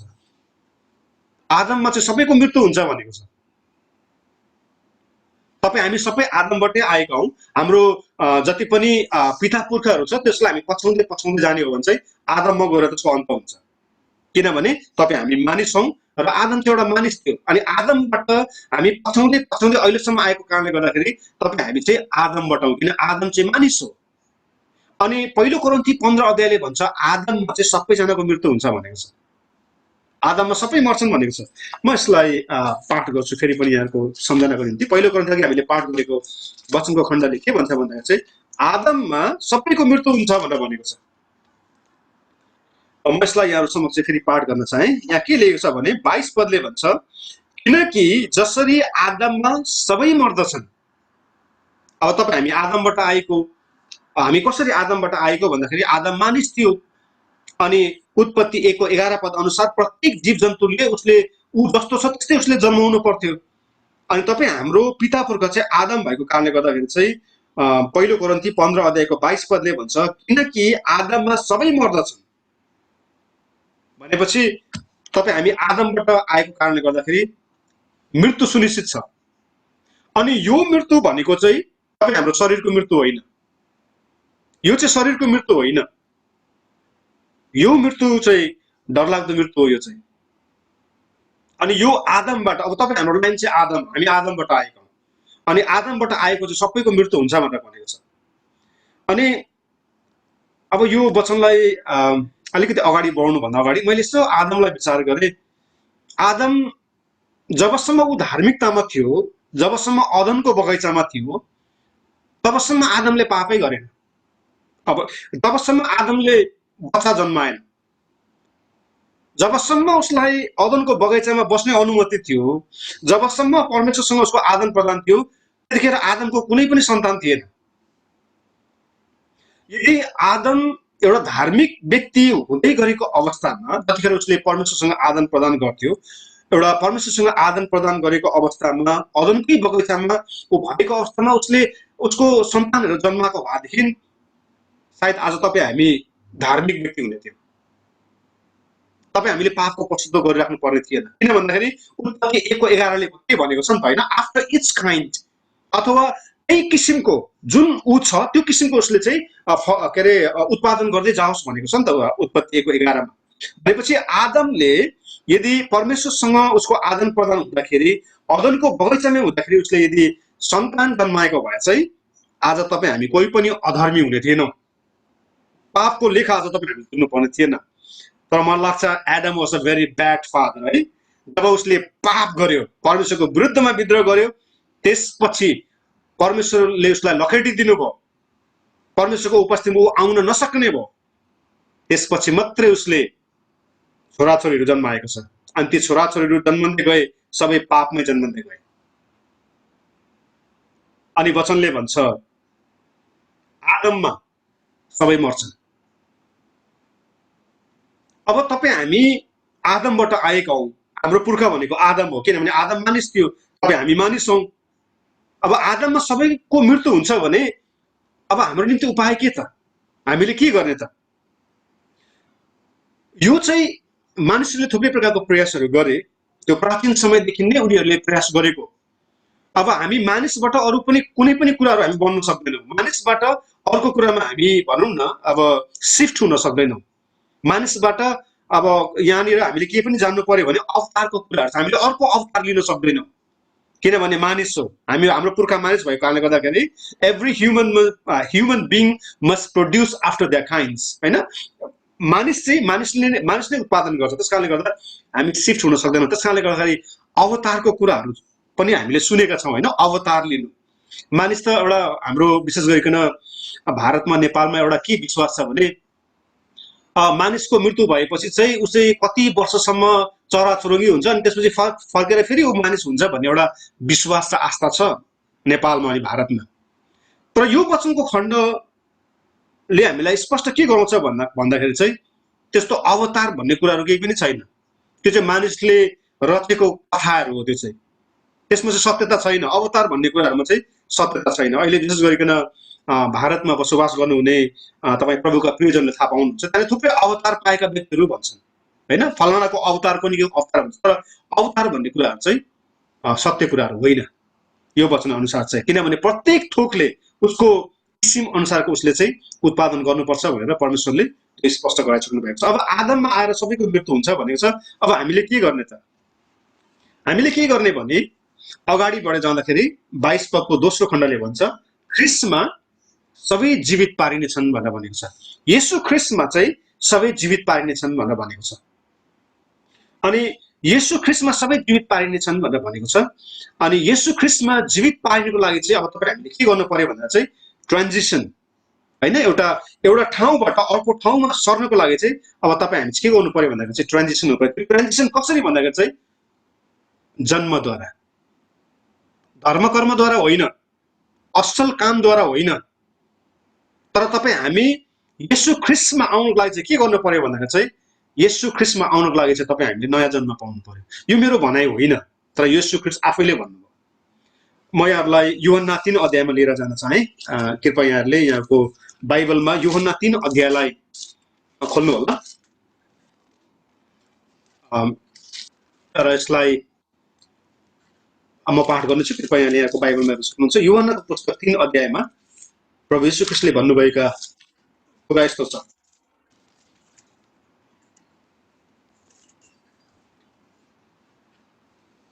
यूहन्ना 3 अध्यायको 3 पददेखि 10 पदको वचनको खण्डलाई म पाठ गर्नेछु। यहाँले यहाँको बाइबलमा लेखेर राख्न सक्नुहुन्छ। यूहन्नाको सुसमाचार 3 अध्यायको 3 देखि 10 पदसम्म म यसलाई पाठ गर्नेछु। कृपया यो आवाजलाई ध्यानसँग सुन्नु होला। यहाँ यसरी लेखेको छ, येशूले तिनलाई जवाब दिनुभयो, अर्थात् इजरायलीहरूका धर्मगुरु निकोदेमसलाई उहाँले जवाब दिनुभयो र उहाँले यसो भन्नुभयो, येशूले तिनलाई जवाब दिनुभयो, साँच्चै म तिमीलाई भन्दछु, कोही नयाँ गरी जन्मेन भने उसले परमेश्वरको राज्य देख्न सक्दैन। कुरा एकदमै स्पष्ट छ यहाँनिर। कोही नयाँ गरेर जन्मेन भने उसले स्वर्गको राज्य देख्न सक्दैन भन्नुभयो प्रभु येशू ख्रिस्टले। निकोदेमसले उहाँलाई भने, मानिस बुढो भएपछि कसरी जन्मन सक्छ र? के त्यो आफ्नो आमाको कोखमा दोस्रो चोटि पसेर जन्मन सक्छ? प्रश्नवाचक चिन्ह छ त्यहाँनिर। येशूले जवाब दिनुभयो, साँच्चै म तिमीहरूलाई भन्दछु, कोही पानी र आत्माद्वारा जन्मेन भने परमेश्वरको राज्यमा प्रवेश गर्न सक्दैन। 6 पदले भन्छ, शरीरबाट जन्मेको शरीर हो र पवित्र आत्माबाट जन्मेको आत्मा हो। मैले तिमीहरूलाई नयाँ गरी जन्माउनु पर्छ भन्दा अचम्म नमान। बतास जता चाहन्छ उतै बहन्छ। तिमी बतासको आवाज सुन्छौ, तर त्यो कहाँबाट आउँछ र कता जान्छ जान्दैनौ। आत्माबाट जन्मेका हरेक व्यक्ति यस्तै हुन्छ। 9 पदले भन्छ, निकोदेमसले उहाँलाई सोधे, यो कसरी हुन सक्छ? र अन्तिम 10 पदले भन्छ, येशूले तिनलाई जवाब दिनुभयो, तिमी इजरायलका गुरु हौ र पनि यो कुरा बुझ्दैनौ? प्रश्नवाचक चिन्ह छ त्यहाँ। यो साधारण कुराहरू होइन। मैले अघि पनि यहाँहरूलाई भने यो नयाँ गरेर जन्मिने विषयलाई चाहिँ मैले मात्र यहाँहरूको बिचमा भोग र तिर्खा जगाउनको निम्ति यो शिक्षा मैले यहाँहरूको अगाडि ल्याइरहेको छु। तर स्पष्ट कुरा चाहिँ के छ भने पहिलो कोरिन्थी 15 अध्यायको 22 पदले भन्छ, आदममा सबै मर्दछन् भनेको छ। अब तपाईँ हामी आदमबाट आएका हौँ, आदममा त सबै मर्छ भनेको छ, तर येशू ख्रिस्टमा चाहिँ जीवन पाउँछ, जिउँछन् भनेर भनेको छ। अब तपाईँ हामी आदमबाट भनौँ न सिफ्ट हुनको लागि, तपाईँ हामी आदमबाट येशू ख्रिस्टमा सर्नको लागि चाहिँ एउटै मात्रै उपाय छ, अनि त्यो चाहिँ येशू ख्रिस्ट आफैले भन्नुभयो। यूहन्ना 3 को 3 पदमा येशूले तिनलाई जवाब दिनुभयो, साँच्चै म तिमीलाई भन्दछु, कोही नयाँ गरेर जन्मेन भने परमेश्वरको राज्यमा प्रवेश गर्न पाउँदैन। नयाँ गरेर जन्मेन भने यो परमेश्वरको राज्यमा प्रवेश गर्न पाउँदैन। केही समय अगाडि हामीले हाम्रो भाइ निमराजबाट वचन सुन्दै थियौँ कि यदि येशू ख्रिस्टले म तिमीलाई चिन्दिनँ भनेर भन्नुभयो भने त्यो चाहिँ सबैभन्दा डरलाग्दो र भयङ्कर कुरा भनेर भाइ निमराजले हाम्रो बिचमा भन्दै हुनुहुन्थ्यो। येशू ख्रिस्टले म तिमीलाई चिन्दिनँ भन्ने व्यक्तिहरू जो नयाँ गरेर जन्मेका छैनन् तिनीहरूलाई येशू ख्रिस्टले म चिन्दिनँ भनेर भन्नुहुन्छ। त्यस कारणले गर्दाखेरि चाहिँ तपाईँ हामी चाहिँ नयाँ गरेर जन्मन पर्छ। नयाँ गरेर नजन्मिकन चाहिँ हामीलाई यो बाइबलको धर्मशास्त्र सबै कुरा थाहा भएर हामीले सेवकाईमा एकदमै महत्त्वपूर्ण भूमिका निर्वाह गरेर हामी अन्तिममा गएर चाहिँ सायद हामी पनि निकोदेमस, इजरायलको धर्मगुरु, हामी पनि निकोदेमस जस्तै हुन सक्छौँ। त्यस कारणले गर्दाखेरि नयाँ गरेर जन्मनु चाहिँ यो चाहिँ अप्सनल कुरा अथवा तपाईँ हामीलाई भनौँ न एउटा वैकल्पिक बाटो होइन। नयाँ गरेर जन्मनु चाहिँ नयाँ गरेर जन्मनु भनेको चाहिँ इट इज अ मस्ट। तपाईँ हामी नयाँ गरेर जन्मेनौँ भने चाहिँ हामीले स्वर्ग राज्यमा प्रवेश गर्न पाउँदैनौँ भनेर प्रभु येशू ख्रीष्टले स्पष्टसँग भन्नुभयो। अनि मैले सुरुमा यहाँहरूलाई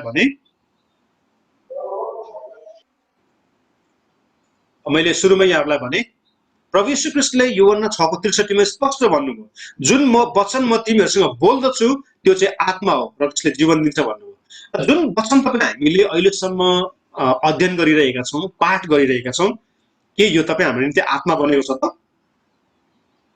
यो चाहिँ हामीले अलिकति जाँच गर्नुपर्ने कुरा पनि छ। यो सन्दर्भलाई एकछिन पछाडि म फेरि जोड्नेछु। अब अगाडि बढेर जाँदाखेरि चाहिँ अझ एउटा विषयमा म यहाँहरू समक्ष कुरा गर्छु, अनि त्यो चाहिँ हो पहिलो फल। अघि हामीले हेरेको पहिलो कोरिन्थी 15 अध्यायको 30 पददेखि अगाडि हेर्दाखेरि त्यहाँ चाहिँ येशू ख्रीष्टलाई पहिलो फल भनेर भनिएको छ, अगौटे फल भनेर भनिएको छ। किन अगौटे फल भनिएको होला त येशू ख्रीष्टलाई? पहिलो भनौँ न अब मृत्युबाट पुनरुत्थान हुने पहिलो व्यक्ति भएर उहाँलाई अगौटे फल भनिएको हो कि, अथवा यो अगौटे फल द फर्स्ट फ्रुट भनेर भनिएको छ येशू ख्रीष्टलाई? फर्स्ट फ्रुट भनेको के हो त? त्यसलाई पनि हामीले अलिकति जान्नु जरुरी छ जस्तो मलाई लाग्यो। त्यस कारणले त यसलाई पनि म अलिकति टच गर्न चाहन्छु यहाँनिर।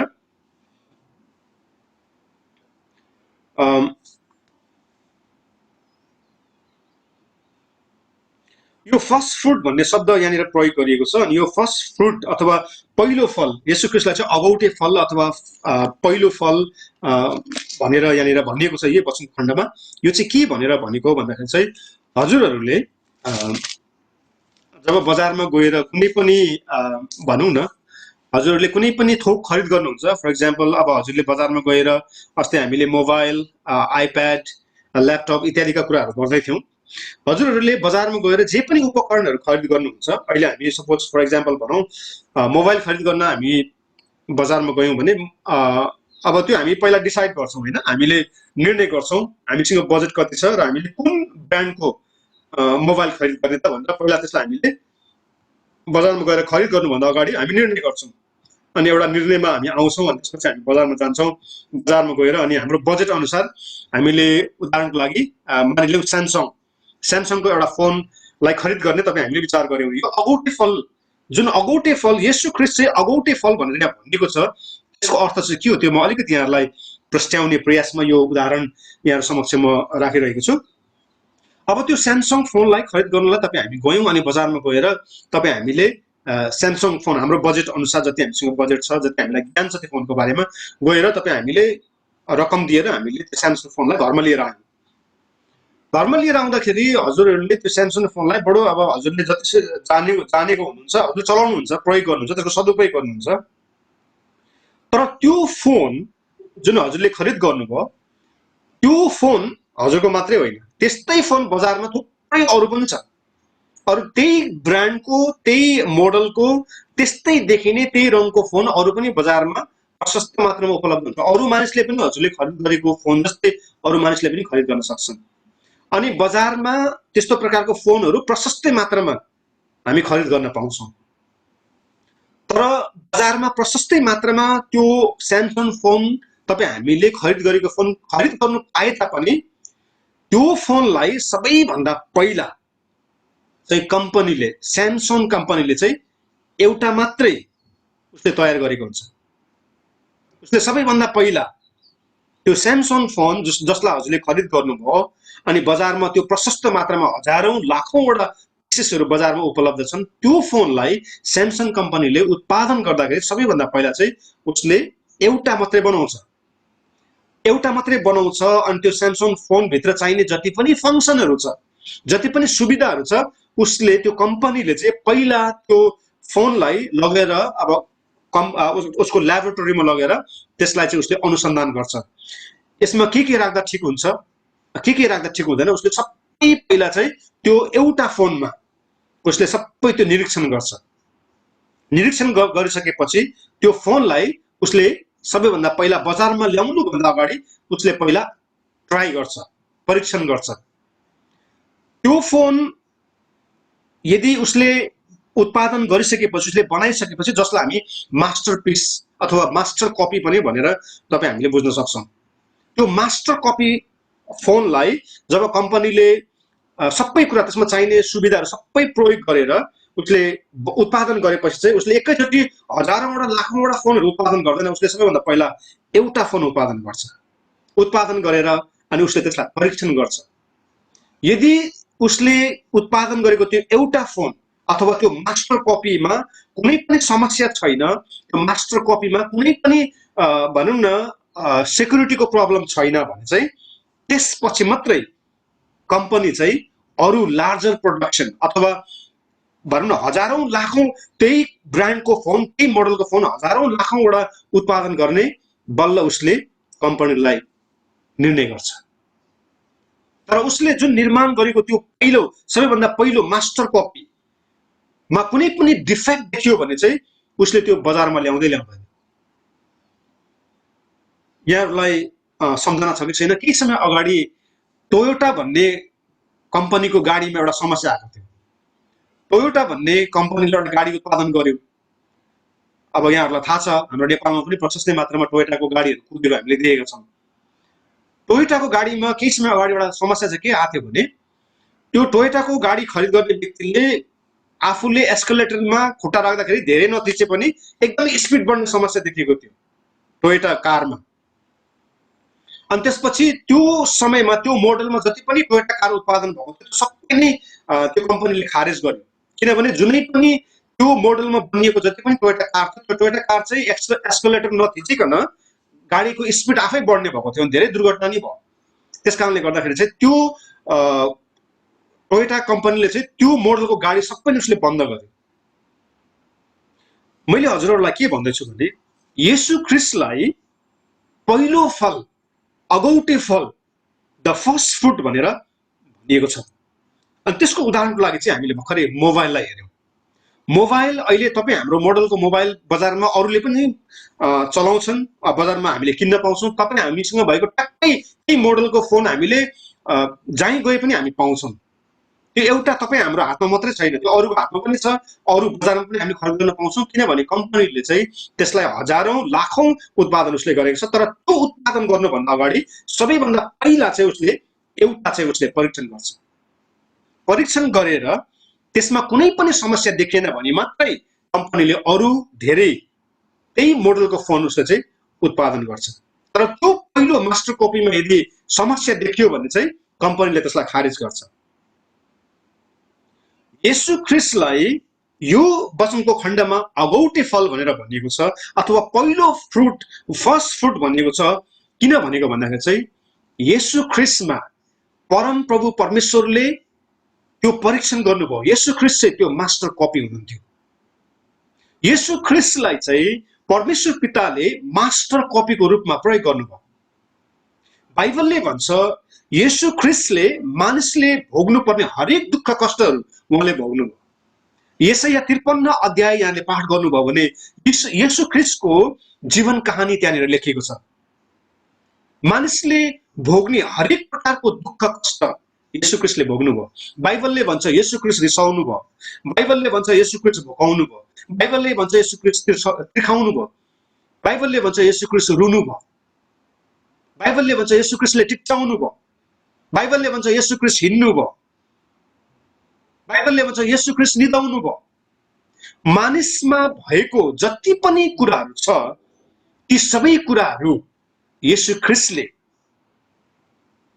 ख्रीष्टमा परमेश्वरले परीक्षण गर्नुभयो। त्यो सबै कुराहरू परीक्षण गर्नुभयो। येशू ख्रीष्टले एउटा मानिसले भोग्ने हरेक प्रकारको कष्टलाई येशू ख्रीष्टमा परमेश्वर पिताले परीक्षण गर्नुभयो। अनि त्यसपछि येशू ख्रीष्ट सम्पूर्ण मानिस जातिले भोगेको जति पनि दुःख कष्टहरू छ त्यसलाई भोगेर येशू ख्रीष्ट चाहिँ मर्नुभयो। येशू ख्रीष्ट भन्दा अगाडि धेरै व्यक्तिहरू मरे। मोसा मर्यो तर ऊ बौरेर उठेन। अब्राहमको मृत्यु भयो, बौरेर उठेन। दाउदको मृत्यु भयो, बौरेर उठेन। सलोमनको मृत्यु भयो, बौरेर उठेन। स्यामसनको मृत्यु भयो, बौरेर उठेन। तर जब येशू ख्रीष्टको मृत्यु भयो, येशू ख्रीष्टको मृत्यु भइसकेपछि चाहिँ येशू ख्रिस्ट चाहिँ बौरेर उठ्नु। अनि येशू ख्रिस्ट बौरी उठिसकेपछि परमेश्वर पिताले के भन्नुभयो भने अघि हामीले पाठ गरेको उत्पत्ति 1:11 पदमा अब चाहिँ मानिसलाई येशू ख्रिस्टको रूपमा, येशू ख्रिस्टको किसिममा भनौं, after the kinds of Jesus, येशू ख्रिस्ट पछि त्यसरी नै मानिसहरूलाई चाहिँ उत्पादन गर्ने परमेश्वरले निर्णय गर्नुभयो। भनेको अर्थ चाहिँ 22 पदले, पहिलो कोरिन्थी 15:22 पदले भन्छ, किनकि जसरी आदममा सबै मर्दछन् त्यसै गरी ख्रिस्टमा सबै जीवित पारिनेछन्। येशू ख्रिस्टले मानिसले भोग्नुपर्ने सबै दुःख कष्टहरू भोग्नुभयो, उहाँ मारिनुभयो, गाडिनुभयो, अनि उहाँ फेरि बौरी उठ्नुभयो। अनि येशू ख्रिस्ट चाहिँ अगौटे फल भनेर त्यस कारणले भनेको, अगौटे फल अथवा मास्टर कपी हुनुहुन्छ येशू ख्रिस्ट चाहिँ। अनि येशू ख्रिस्टको आधारमा चाहिँ परमेश्वरले अरू मानिसहरूलाई जीवन दिनुहुन्छ। त्यस कारणले गर्दाखेरि येशू ख्रिस्टले भन्नुभयो, यदि कोही नयाँ गरेर जन्मेन भने उसले स्वर्गको राज्य देख्न सक्दैन। अनि नयाँ गरेर चाहिँ तपाईँ हामी जन्मनु पर्छ। हामीले आदमको लाइनलाई, आदमको अर्डरलाई छोडेर अब येशू ख्रिस्टमा आउनको लागि चाहिँ तपाईँ हामी नयाँ गरेर जन्मनु पर्छ, नयाँ गरेर जन्मनु पर्छ। अनि मात्रै तपाईँ हामी चाहिँ आदमको लाइनबाट येशू ख्रिस्टको लाइनमा हामी प्रवेश गर्छौँ। अनि येशू ख्रिस्टको लाइनमा चाहिँ सबैजना बाँच्छन् भनेको छ। त्यसै गरी ख्रिस्टमा सबै जीवित पारिनेछ।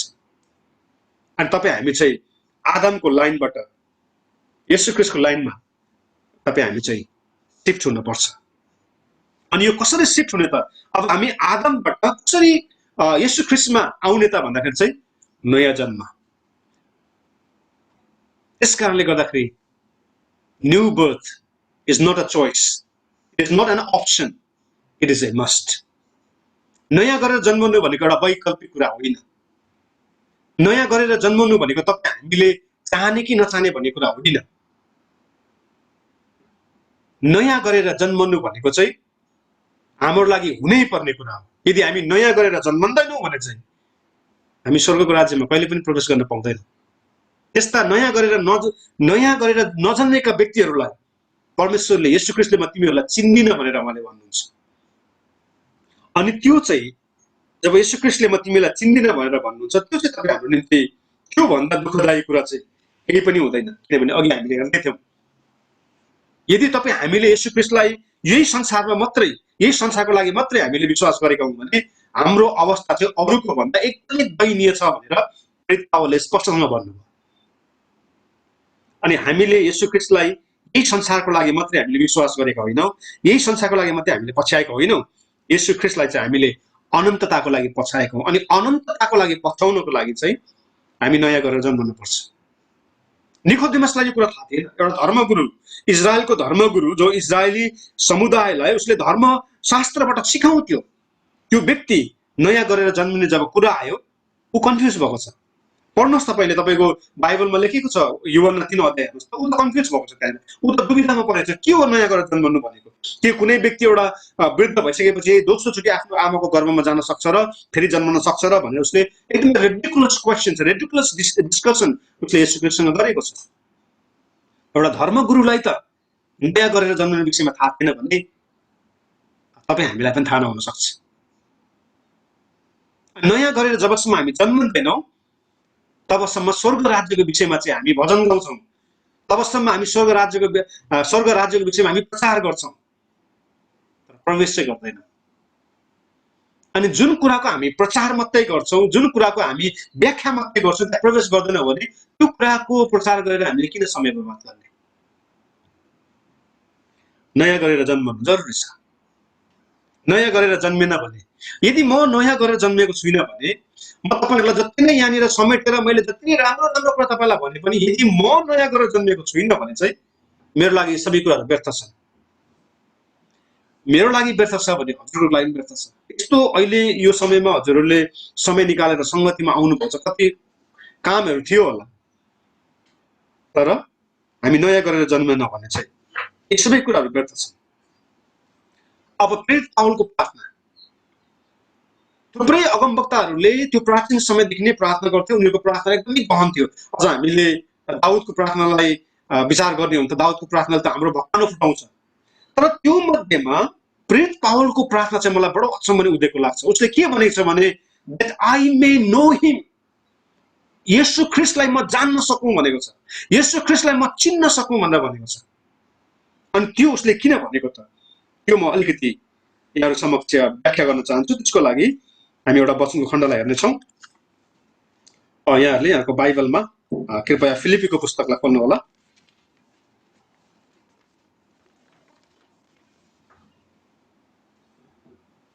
फिलिपी 3 अध्यायको 10 पद। भाइ प्रकाश खत्रीलाई पाठ गर्ने म अनुरोध गर्छु, सायद उहाँ अनलाइनै हुनुहुन्छ। भाइ प्रकाश खत्रीले फिलिपी नयाँ नियमको पुस्तक फिलिपी 3 अध्यायको 10 पद। हुन्छ, म पढ्नेछु। म उहाँलाई र उहाँको पुनरुत्थानको शक्ति जान्न सकौं र उहाँको मृत्युमा उहाँ जस्तै भई उहाँका दुःख भोगमा सहभागी हुन सकौं। धन्यवाद छ भाइलाई, बच्चा पढाइमा परमेश्वरले आशीष दिनुभएको। यहाँनिर प्रेरित पावलको प्रार्थना बडो उद्देश्य छ। प्रेरित पावलले आफ्नो प्रार्थनामा के भन्दैछन् भने म उहाँलाई नजिकबाट जान्न सकौं, चिन्न सकौं, उहाँको पुनरुत्थानमा म सहभागी हुन सकौं भनेर प्रेरित पावलले भनिरहेको कुराहरू हामीले भर्खरै पाठ गरेको वचन खण्डमा देख्छौं। यहाँनिर प्रेरित पावल पुनरुत्थानको विषय लिएर प्रेरित पावलमा कुनै पनि दुविधा छैन। प्रेरित पावलले के भनेका छन् भने हामी शरीरमा अनुपस्थित हुनु चाहिँ परमेश्वरको उपस्थितिमा जानु हो भनेर उनले स्पष्टसँग भनेका छन्। पुनरुत्थानमा प्रेरित पावलको कुनै पनि शंका छैन। तर पनि आफ्नो प्रार्थनामा प्रेरित पावल के भन्दैछन् भने प्रेरित पावल भन्छन्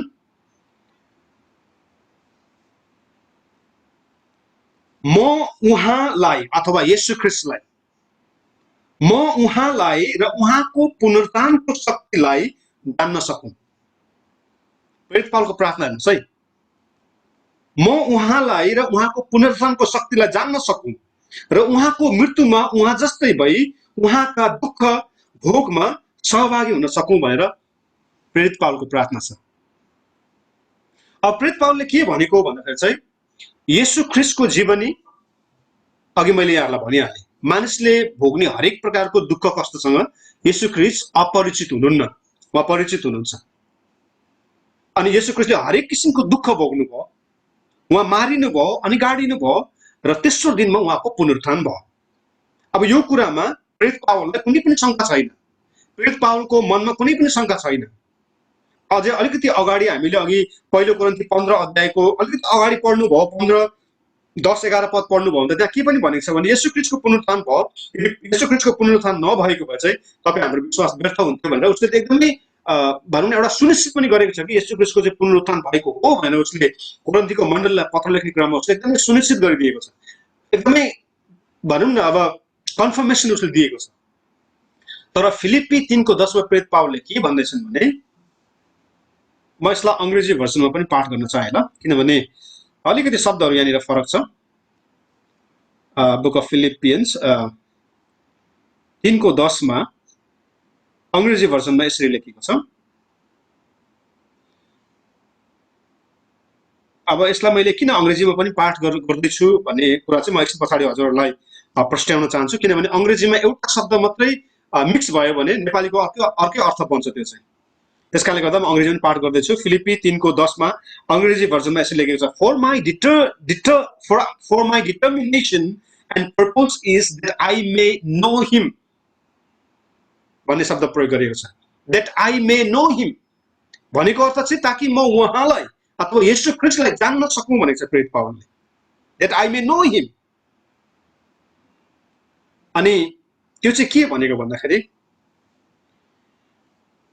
यहाँहरूले उत्पत्ति 1 को 11 लाई चाहिँ बिर्सिनु हुँदैन है, आफ्नो मगजमा राख्नुपर्छ। अनि नत्र भने यो वचन हामी बुझ्दैनौँ।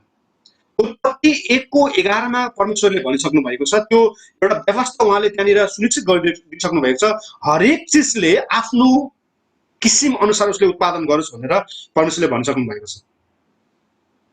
अब यहाँनिर प्रभु येशू ख्रीष्टले के गर्नुभयो भन्दाखेरि उहाँले दुःख भोग्नुभयो, त्यसपछि उहाँ मारिनु भयो, त्यसपछि उहाँ गाडिनु भयो, त्यसपछि उहाँको पुनरुत्थान भयो, त्यसपछि उहाँ चाहिँ स्वर्गारोहण हुनुभयो। येशू ख्रीष्टले त्यो गर्नुभयो। अनि यहाँ प्रेरित पावलले फिलिपी 3:10 के भन्नुभयो भने हो त्यो जुन येशू ख्रीष्टले गर्नुभयो हो त्यो म एक्सपिरियन्स गर्न चाहन्छु भनेको छ उसले। प्रेरित पावलले भनेको चाहिँ I want to all the apostle says that I want to experience death. I want to experience heaven. I want to experience a resurrection. I want to experience whatever Jesus did. That was his prayer. येशू ख्रीष्टले जे पनि गर्नुभयो त्यो चाहिँ म अनुभव गर्न चाहन्छु भनेर प्रेरित पावलको प्रार्थना हो। अनि उत्पत्ति 1:11 मा हरेक थोकले उसकै किसिम अनुसारको उसले उत्पादन गरोस् भनेर भनेको छ। अब येशू ख्रीष्टमा चाहिँ जीवन छ, पुनरुत्थान छ भनेर वचनले हामीलाई बताउँछ। येशू ख्रीष्टमा मृत्यु हुनेको पुनरुत्थान हुन्छ भनेर बाइबलले हामीलाई बताउँछ। अनि हो त्यो चाहिँ प्रेरित पावलले अनुभव गर्न चाहेको कुरा हामीले देख्छौँ। इज इट ट्रु के यो सत्य हो त? येशू ख्रीष्टमा दुःख भोग्नेहरू, मृत्यु हुनेहरू उनीहरू पुनरुत्थान हुन्छ त, उनीहरू स्वर्ग जान्छन् त भन्ने के यो सत्य हो त भन्ने कुरालाई प्रेरित पावलले लिटरली उनले एक्सपिरियन्स गर्न चाहन्थे, उनले अनुभव गर्न चाहन्थे। त्यस कारणले गर्दा फिलिपी 3:10 मा उनले त्यही भनेको, म त्यो एक्सपिरियन्स गर्न चाहन्छु, त्यो अनुभव गर्न चाहन्छु म भनेर प्रेरित पावलले भनेको।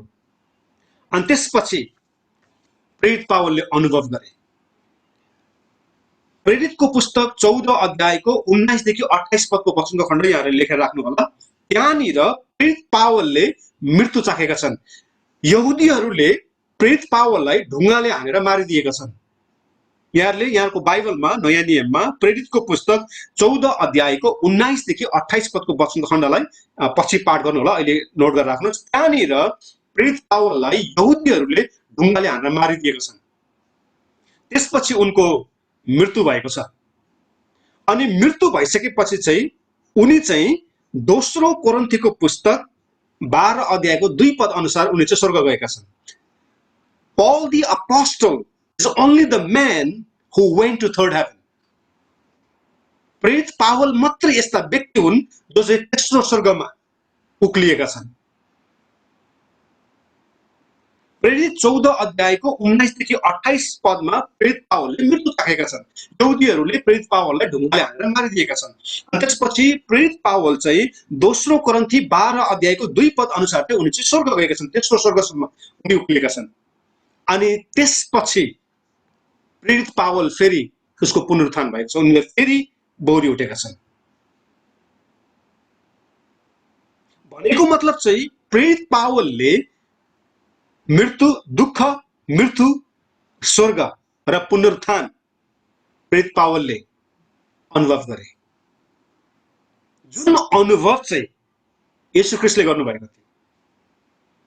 अनि त्यो चाहिँ प्रेरित पावल परमेश्वरका एउटा सेवक अथवा अपोस्टल प्रेरित भएका कारणले गर्दाखेरि चाहिँ येशू ख्रीष्टले जे गर्नुभयो हो त्यो ठ्याक्कै प्रेरित पावलले पनि गरेका छन्। किनभने उत्पत्ति 1:11 मा त्यही भनिएको कि हरेक चिजले चाहिँ आफ्नै किसिमको उत्पादन गरोस् भनेर भनेको। अनि येशू ख्रीष्ट चाहिँ प्रथम हुनुहुन्थ्यो, उहाँ चाहिँ प्रथम फल भनेको छ, अगौटे फल भनेर भनेको छ, द फर्स्ट फ्रुट भनेको छ। अनि the first fruit was dead, the first fruit was killed, he was dead, he was buried, and he was resurrected, and he ascended to heaven. And Paul the apostle experienced that. अनि प्रेरित पावलले चाहिँ त्यो प्रत्यक्ष उनले चाहिँ अनुभव गरेका छन्। अनि प्रेरित पावलले आएर के भनेको छ भने यस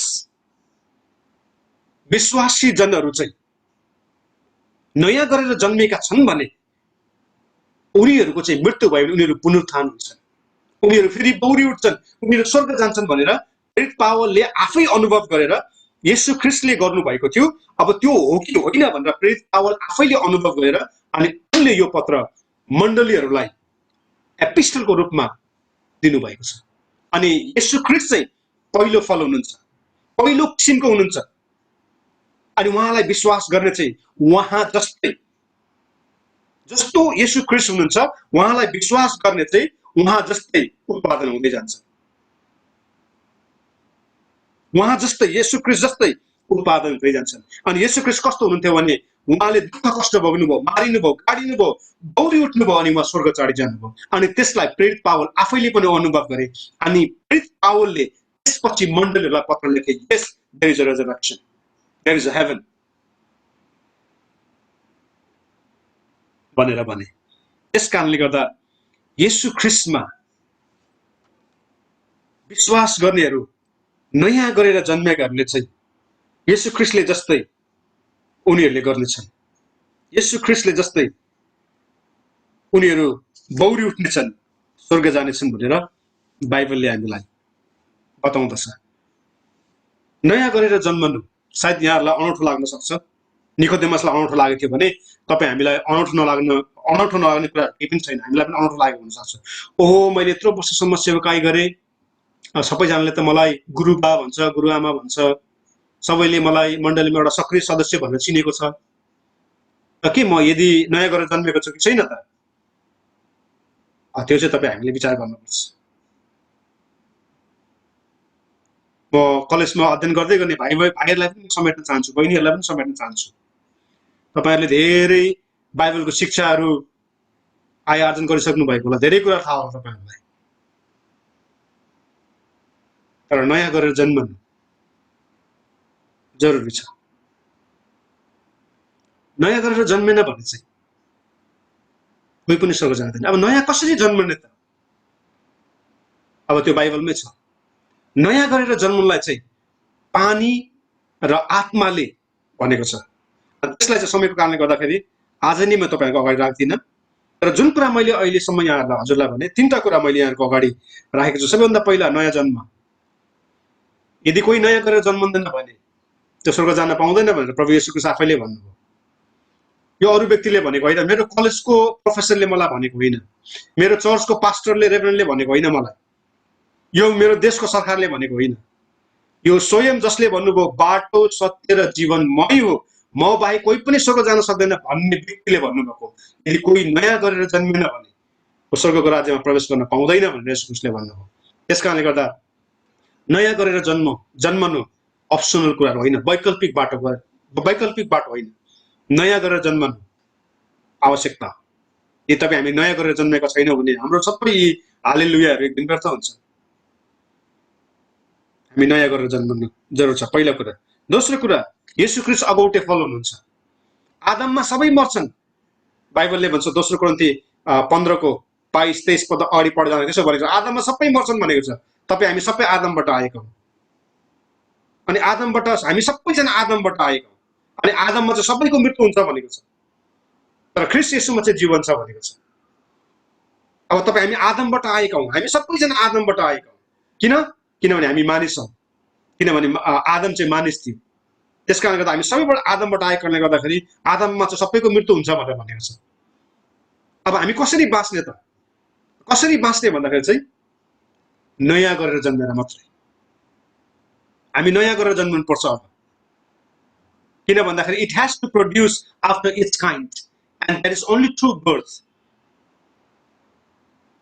नयाँ गरेर जन्मनु पर्छ। त्यस कारणले गर्दाखेरि येशू ख्रीष्टलाई बाइबलमा मानिसको पुत्र भनेर सम्बोधन गरेको छ। दुईटा मानिसहरू।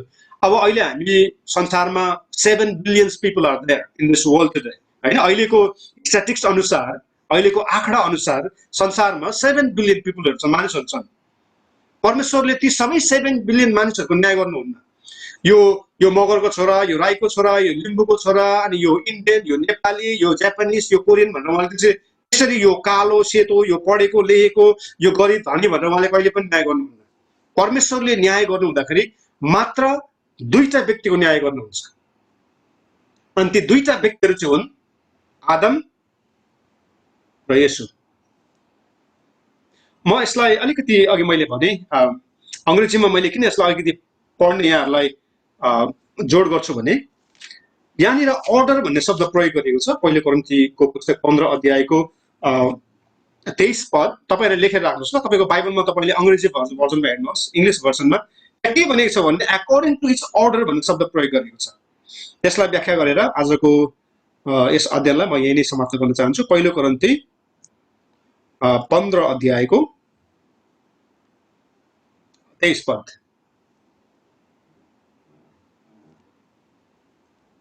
पन्ध्र अध्यायको 23 पदलाई अङ्ग्रेजीमा यसरी लेखिएको छ।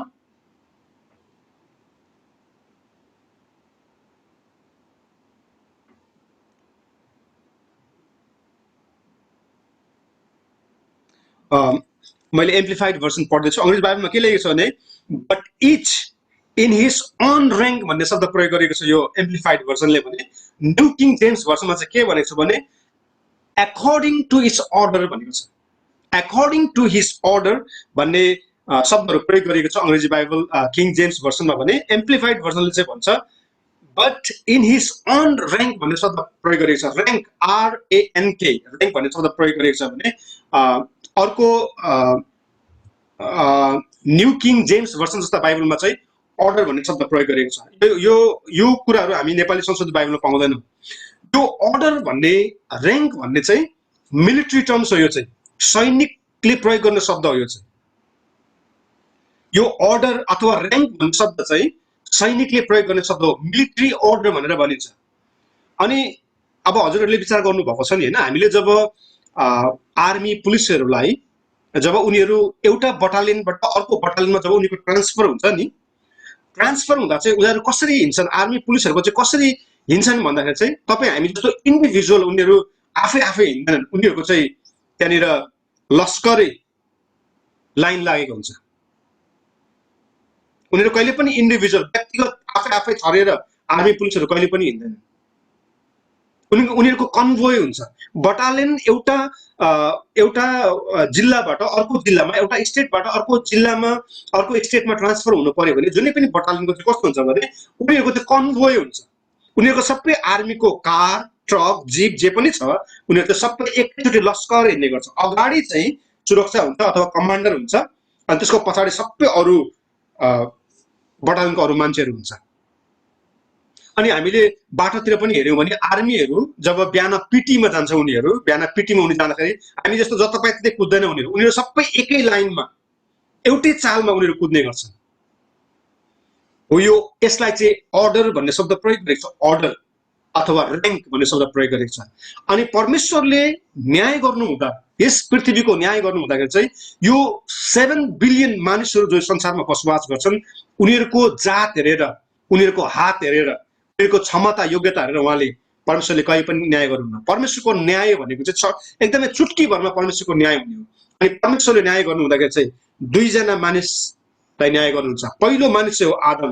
आदम र उसका पछि लागेको जति पनि अर्डर छ, मैले अघि भने मिलिट्री टर्म अथवा त्यो कन्भोयमा, आदमको पछाडि लागेको कन्भोयमा जति पनि मानिसहरू छन्,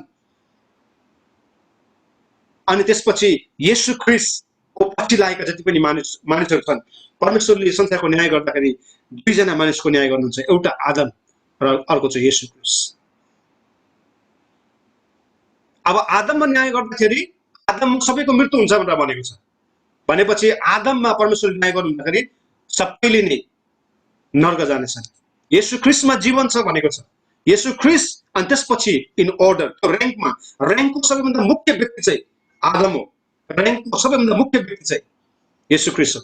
अनि त्यसको पछाडि अरू व्यक्तिहरू छन्। आदम पहिलो मानिस, त्यसपछि सबै मानिसहरू पापी छन्।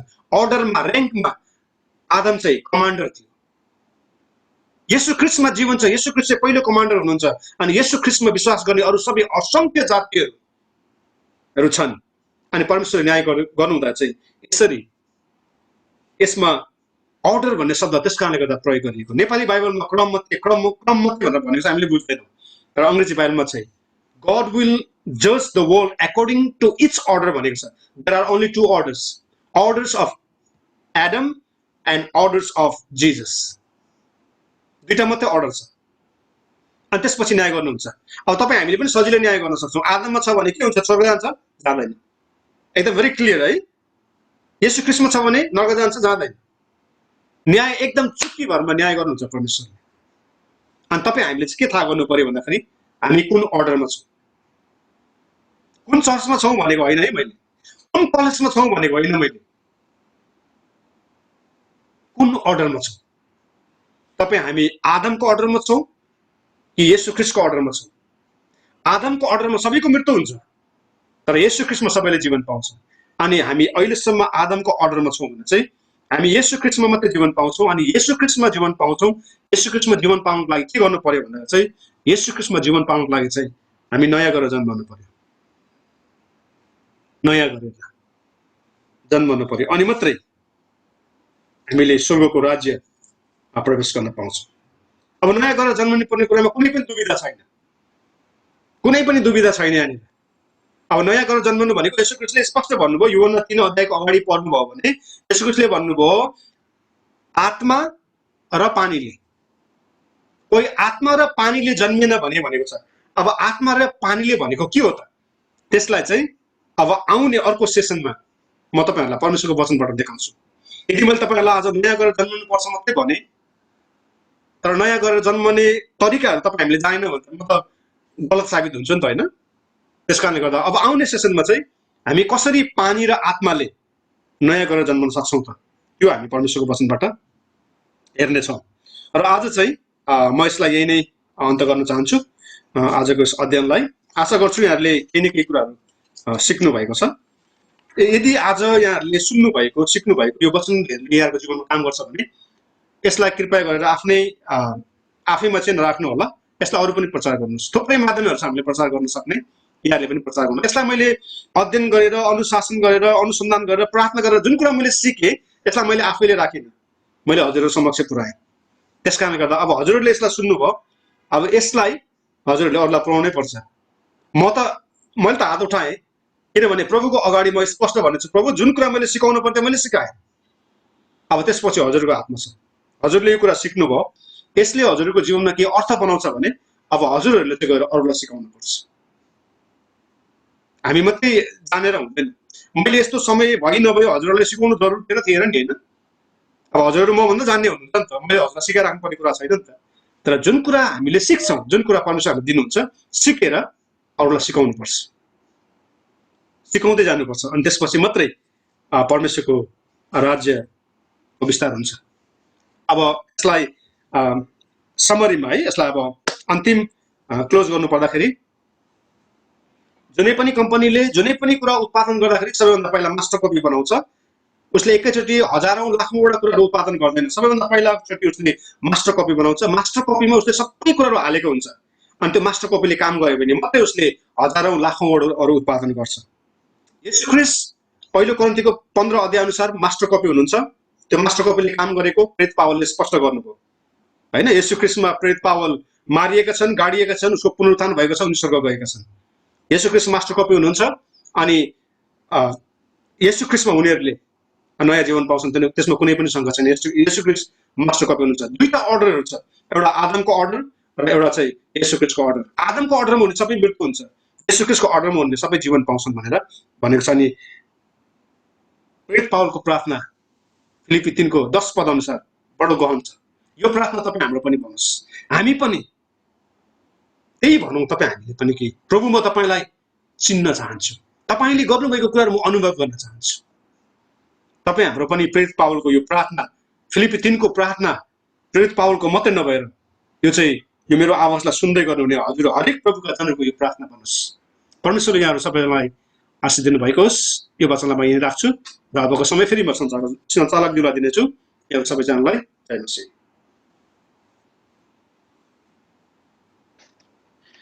हुन्छ, हामीले परमेश्वरको वचनबाट हामीले सुनेका छौँ अनि आज हामी प्रष्ट भएका छौँ नयाँ जन्मको बारेमा अनि पहिलो फलको बारेमा उहाँले हामीलाई सिकाउनु भयो।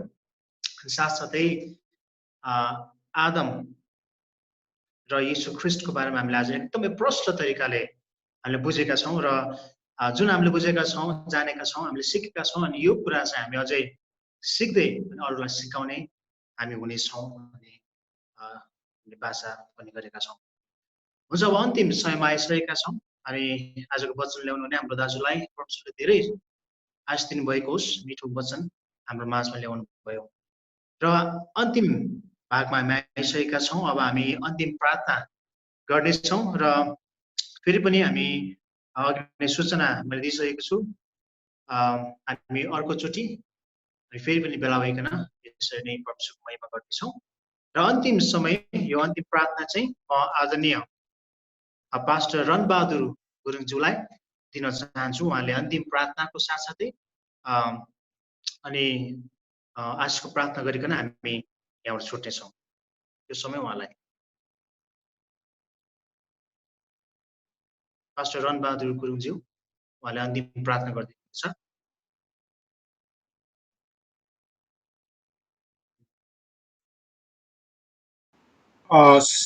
पास्टर रणबहादुर गुरुङज्यू सायद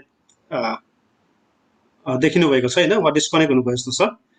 किनभने बुटोल भैरवमा चाहिँ आज लाइनको समस्याहरू छ भन्दै उहाँले भन्दै हुनुहुन्थ्यो।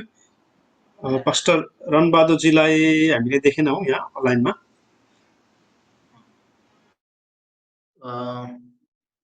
त्यसो भए हुन्छ, यो अन्तिम म हाम्रो आदरणीय पास्टर कृष्ण थापाज्यूलाई दिन चाहन्छु। उहाँले अन्तिम प्रार्थना गरिदिनुहुन्छ। पास्टर कृष्ण थापाज्यू उहाँले अन्तिम प्रार्थना आजको प्रार्थना गरिदिनुहुनेछ। हुन्छ, धन्यवाद दिन्छौँ सञ्चालक भाइलाई। आदरणीय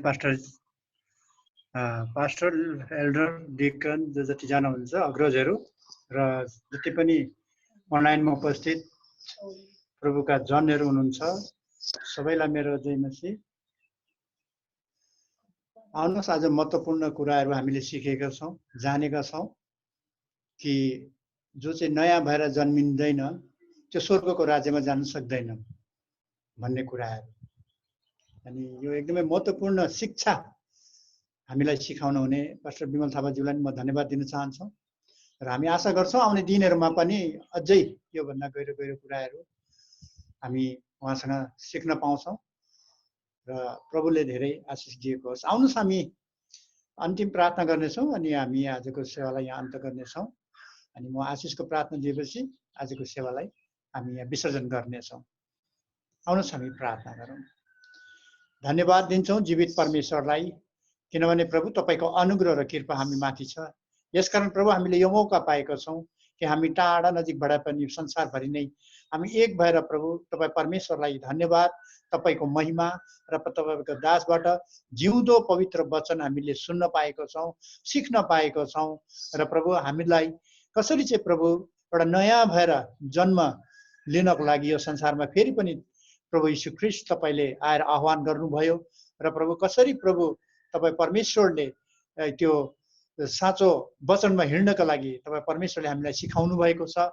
हामी तपाईँलाई धन्यवाद दिन्छौँ प्रभुजी, धन्यवाद दिन्छौँ प्रभु। हामीले कति कुराहरू जानेका छैनौँ, अझै पनि बुझेका छैनौँ, किनभने प्रभु तपाईँ परमेश्वरको वचन प्रभु हामीले समुद्रबाट प्रभु एक गिलास पानी निकालेको झैँ प्रभु त्यो हामीले सिकेका छौँ, जानेका छौँ। तर प्रभु अझै पनि धेरै कुराहरू अझै पनि सिक्नु पर्नेछ प्रभु।